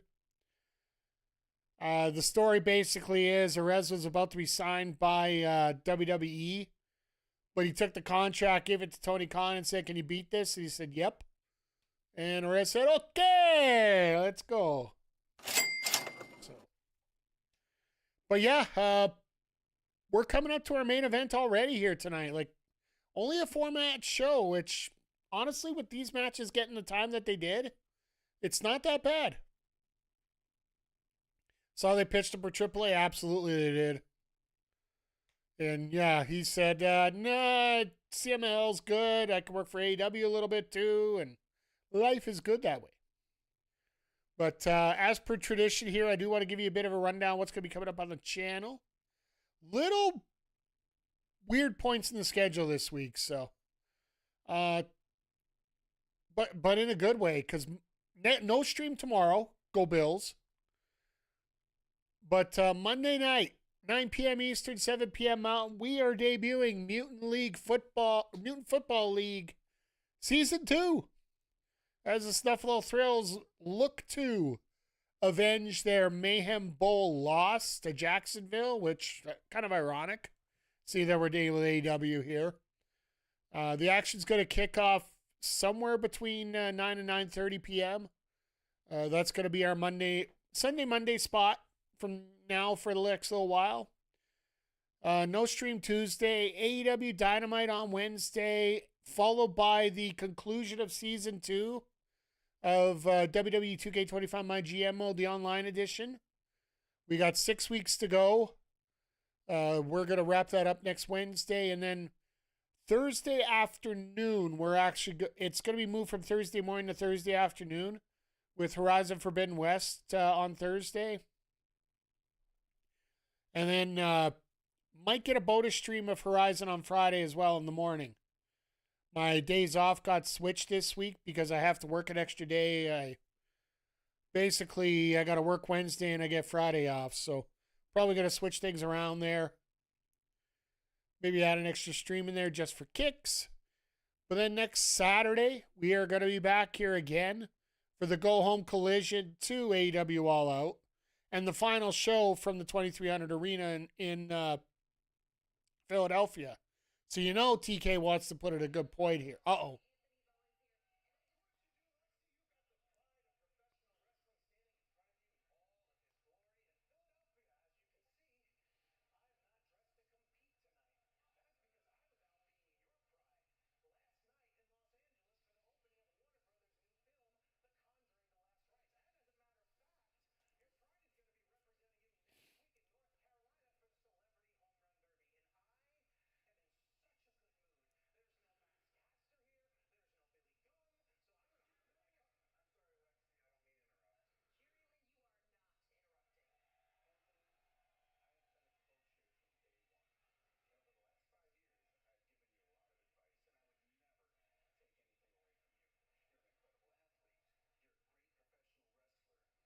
Jerry Lynn of all people?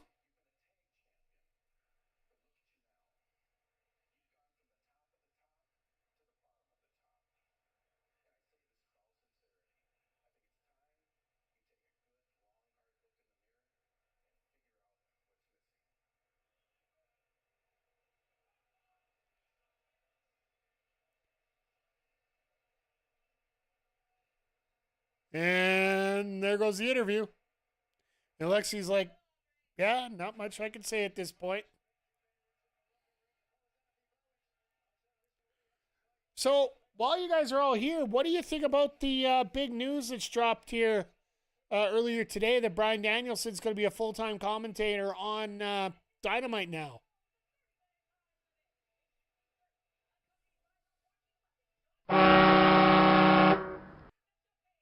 I'll throw a horde in there for Jerry Lynn.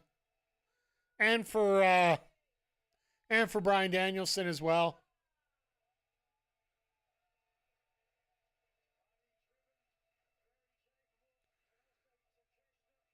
So Alexander was going to hang out, but Takesha's like, no, I'm good.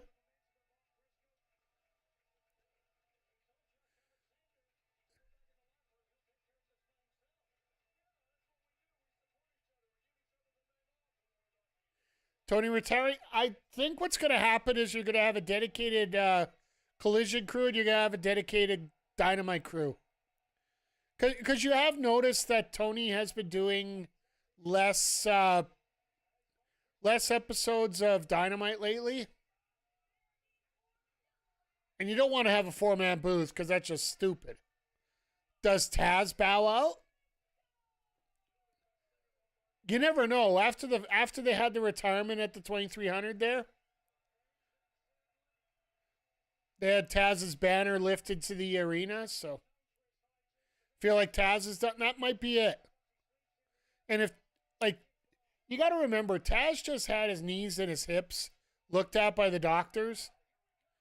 And if they said, yeah, I'm going to guess that for the most part, that Taz is going to be the one that pops out of here.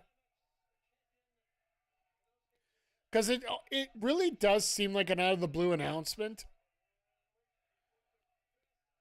But the fact that Taz is going to be able to go out in Philly might be the best. Might be the best setup there.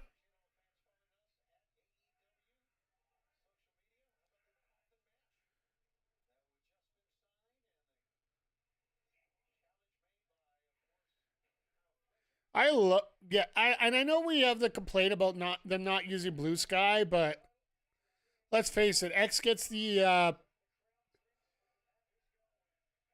connection more, I think. Good old Knicks lose again.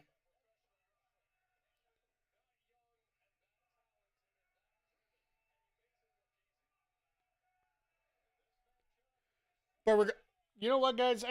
Guys and girls, I want to say thank you for being here. I appreciate you.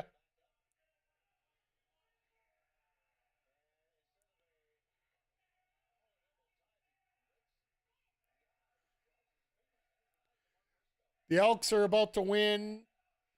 The Blue Jays split so far, so that's life is good. But having you guys here for checking out on a Saturday night, it's always a little bit of a headache, and you wonder if people are going to be checking things out, and you guys are always pulling through, and for that I am very thankful for all the time. And don't forget, right after we're done here, we are going to be getting into our, I believe it's our SummerSlam PLE, which will be coming up. So the booking's going to be short, but we got an extra match to watch, so we'll see how things go. We're only in control. Well, we have 3 extra matches to watch. Sorry, so we'll try and get the booking out of the way as soon as possible, and then we'll see what we can do about the matches. We can talk about wrestling, talk about times, talk about life, talk about everything we want here, and it's going to be interesting. I might lose one of my wrestlers because I injured her twice now in Aladon. So it's the only feedback I'm wondering about.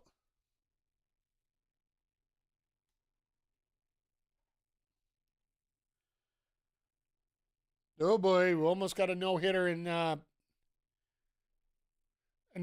Baltimore going on right now. Want to keep up with sports here a little bit. Hey, that's the thing I'm wondering about. Where's my score ticker?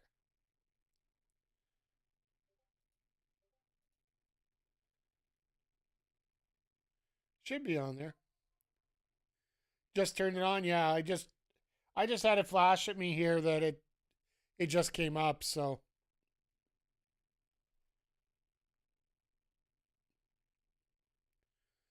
you know it's not the Orioles pitcher doing it, so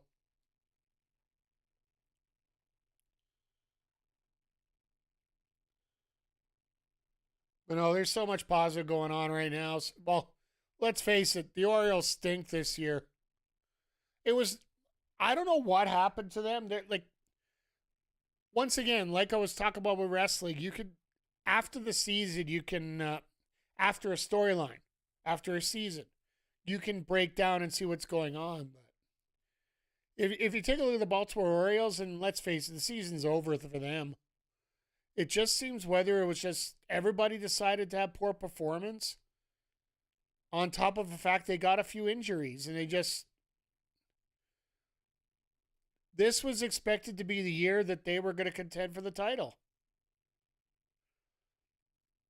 And I think the Blue Jays just took the Orioles spot. Now, after what happened today and the potential injury to Bo Bichette, there might be some major concern in Toronto, but I think tomorrow's game between the Yankees and the Blue Jays is going to be absolutely huge. O's had a lot of rotation turbo, absolutely.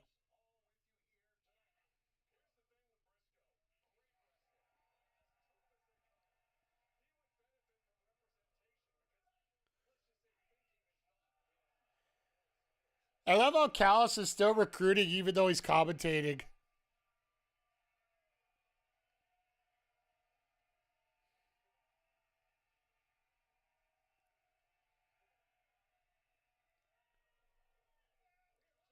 Well, he was going to go for the PK, but yeah, Takeshi just said, nope, no, we're not doing that today.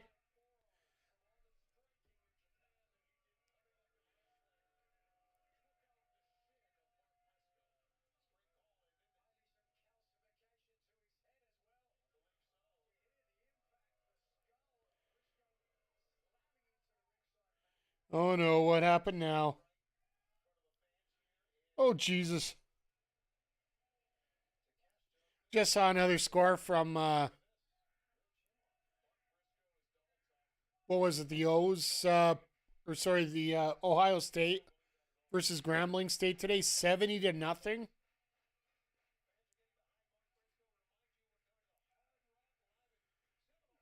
So we're going to Pittsburgh, and then we're going to Hollywood, Florida. That'll work out. Lakeland, Florida, that is prime NXT country. That's where they rolled their house show. OSU is still OSU, yeah. Unfortunately, the other OSU is going to be a little rough, too. You didn't hear Oregon beat Oklahoma State 69-3. Nice.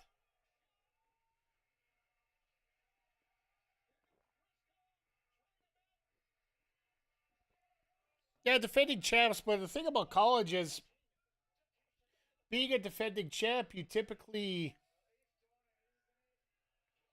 especially in college, it's hard to keep everything back, right?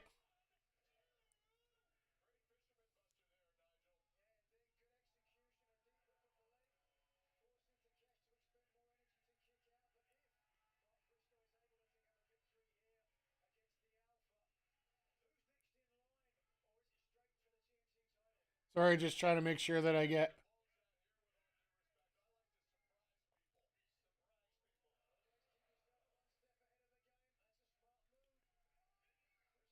Yeah, I'll have to deal with it later. Try to get. Oh, there it is.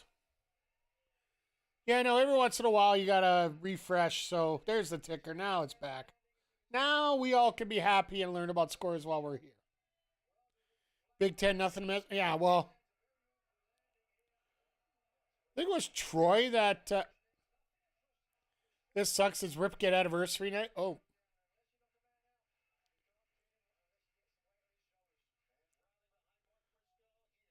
well, he was there for longevity, not for success, right? So this is sort of apropos.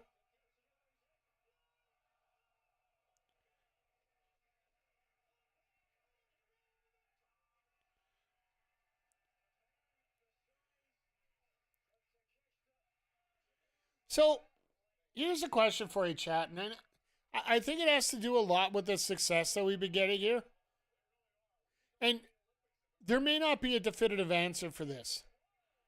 When does when do you think AEW should pull the trigger on going back to bigger venues? Like I get the nostalgia here. Never. If you can afford to, I could say fine, but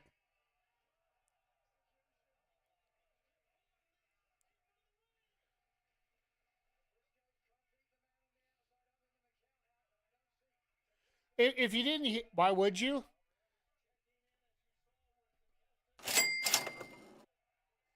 If you can get a if you can get a cheaper if you can get a decent cheaper venue with more fans and not cost an arm and a leg, book small and force people to 1 out of 10, fair enough. I think you're gonna have to wait for a little more consistent show sellouts in venues outside of this one that just holds 900. Now, if you haven't heard, uh, apparently don't have missing sites, open seats. Yeah, that's fair. I actually think wrestling as a whole is in a bit of a dip popularity wise. Both AEW and WWE are not getting eyes on TVs yet. Yeah.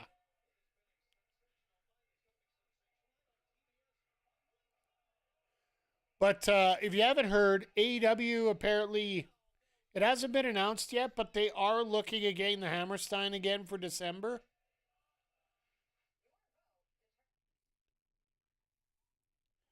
Eyes on TV. Yeah, well, I think that's the big thing about getting on streaming services, right?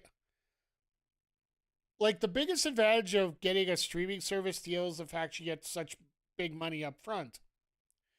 The bad point of being on a streaming service is basically you have to know.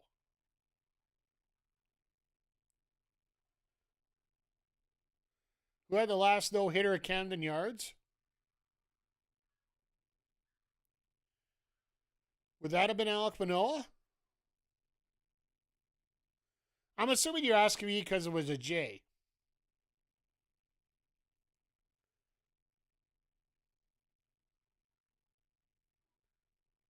Make it an event for a smaller group of fans, make it exclusive in a way, create demand. Absolutely.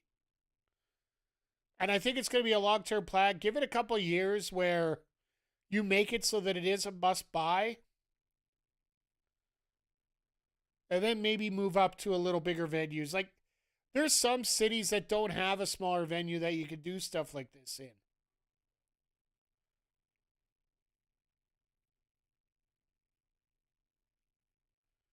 So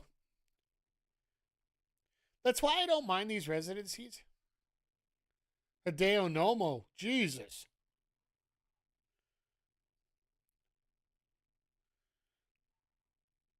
I guess everybody's scoring in Camden Yards except for the Orioles.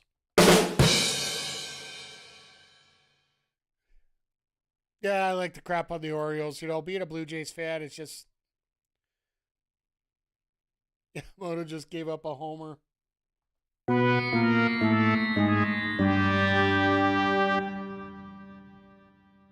Yep, there it is. I just saw it. Bottom of the ninth.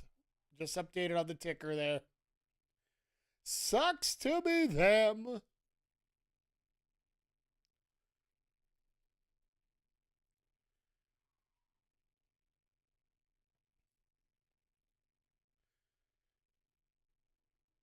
Yeah,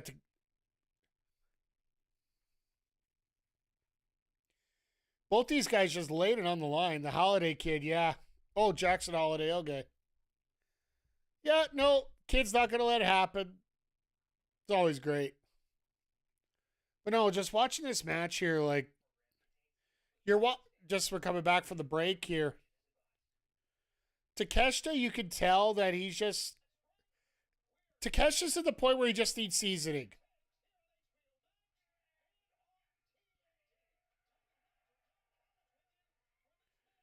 And when I mean seasoning, it doesn't take a whole lot. He's 29, yeah. Like, Takeshita's lined up. Fletcher's lined up. AEW's got a lot of talent ready to go.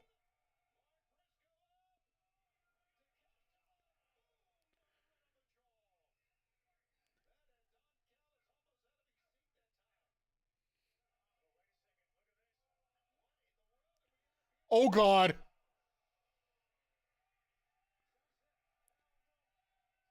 Eventual Kevin Knight solo. Maybe. I think there's going to be a lot more for him to get that to that spot. I think it's going to take a lot more to get to that spot.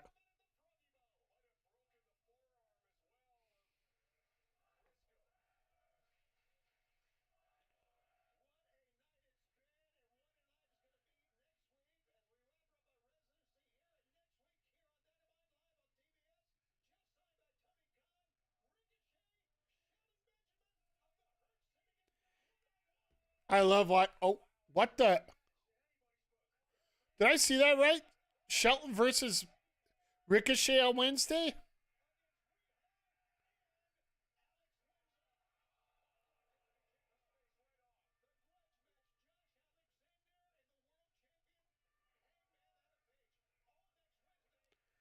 So they're ending up this residency here in Philly with some doozy matches.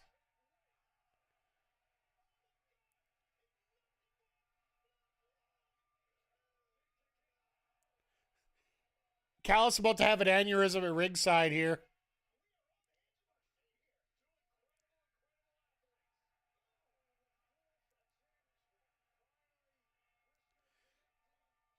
Callis eventually has to get out of his seat and cost Takeshi the match, right?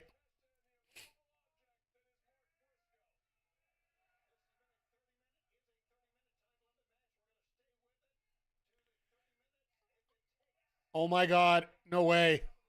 Nope. Oh, I thought he was going to get it.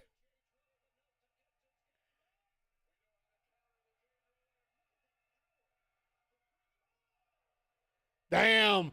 And into that wheelbarrow. With a bridge. Deadlift wheelbarrow with a bridge.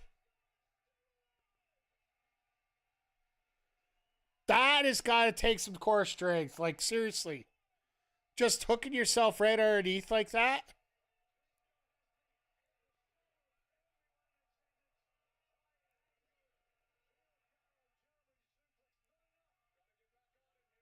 Takeshita's just getting pissed right now.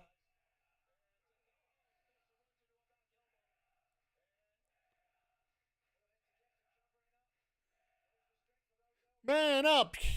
Man up. Oh, Jesus, what a shot.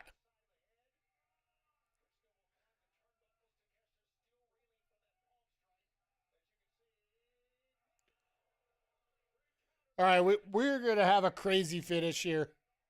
Could you imagine, like, Briscoe hooks the legs off a superplex? And just out of a fluke, he gets a win?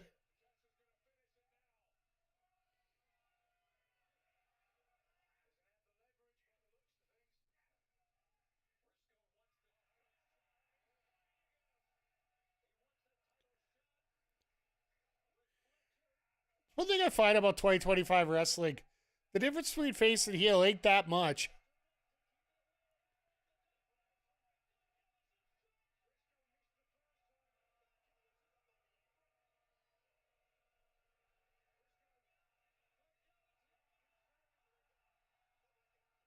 Ah, it's the husband.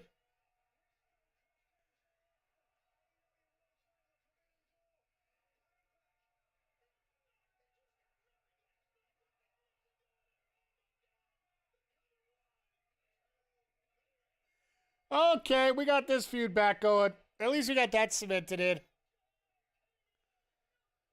So, Briscoe and MJF, Page and Fletcher.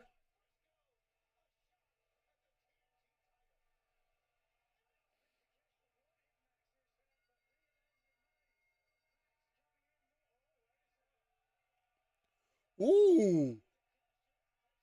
What in the world is this? Heels pissed off at heels? Dogs and cats living together? Anarchy reigns everywhere.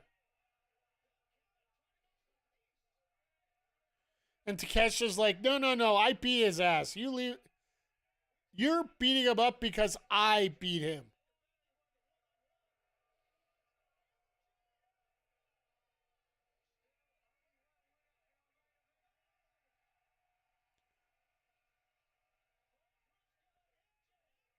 And this is how we're going to end up going off the air.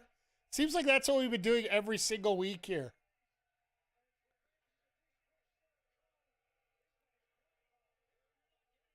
And here come the Red Cops.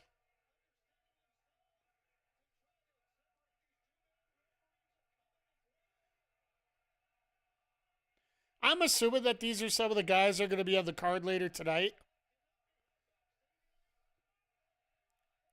If you haven't heard, ROH and Attack Wrestling are having a co-branded show after Collision tonight. I haven't seen anywhere that it's going to be live, so I'm assuming they might even do it on the ROH, either the YouTube channel or the on demand.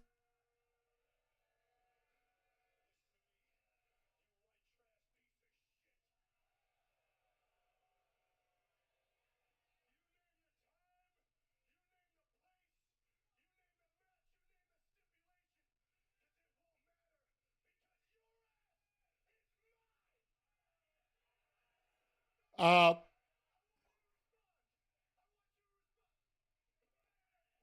all out dog collar. Let's go.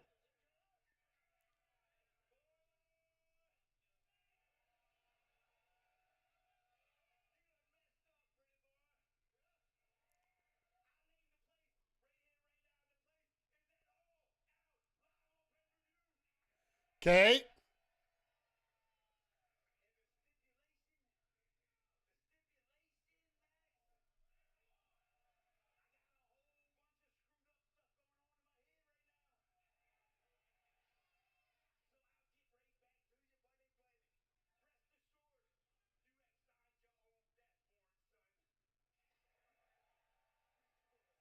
Wait, what?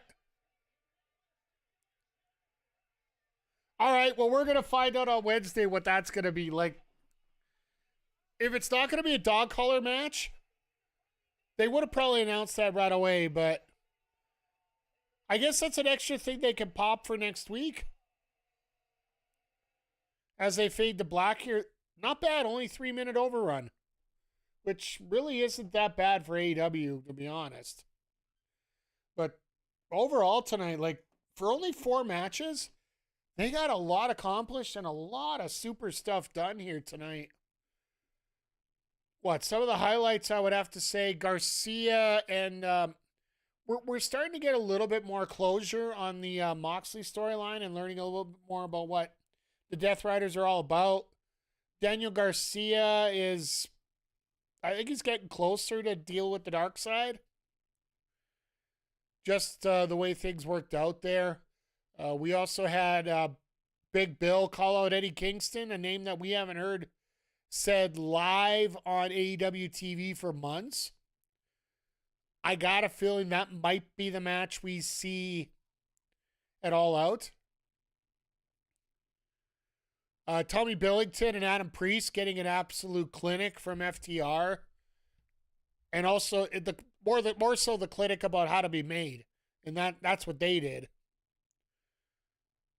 We also found out we're going to get a fatal 4-way for the women's championship at All In as well. We're guaranteed 2 women's matches on the main card, folks. Timeless Tony Storm, Chris Statlander, Jamie Hayter, and Tekla. This might be a way to get the title onto Jamie without having to pin Tony. And I don't know if pinning Tony and losing the title would kick a gimmick, but tickets for the show in Jacksonville start at $72. Way more than few. Honestly, I'd wait. I don't think it's going to sell out, but you never know. Just keep an eye on it, right? If you're not looking for front row, then maybe just, I know they cut prices closer to the show days, so. And then main event time, we found out basically we are going to get Kyle Fletcher and Adam Page for the world title. It'll probably be confirmed on Wednesday. And then, to close the show, Takeshita ends up beating Mark Briscoe, which was sort of predicted. And it looks like we're getting MJF versus Mark Briscoe in a stipulation match, which I assume we're going to hear about either Wednesday or Saturday. I'm guessing more likely Saturday, as a pop to end the they want to get as many pops as possible to end the Philly run on a good note. But yeah, it's a great night tonight, and a great way to it's a great night for wrestling and a great collision.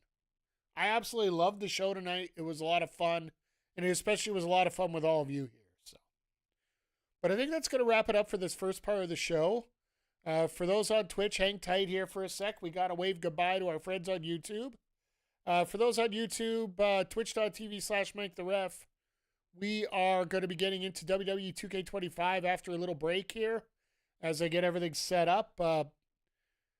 Unfortunately, due to copyright, and as well as I'm recording for our other YouTube channel, Backbreaker Gaming, we cut the video here on the YouTube side, but we'll be back here live on YouTube this Wednesday for AEW Dynamite. And also, don't forget about the Pop Spot shows that Andre C. has been putting out here and there, which highlights some of the wrestling locally here in the Edmonton, Alberta area. And you never know, you might see something else surprising out there. So make sure you hit the subscribe button. Make sure you hit the like button. Tell all your friends. And we will see you all here Wednesday for AEW Dynamite. And always remember, be part of the solution wherever you can. And we'll see you here next time on the Backbreaker Video YouTube channel. Take care, everybody.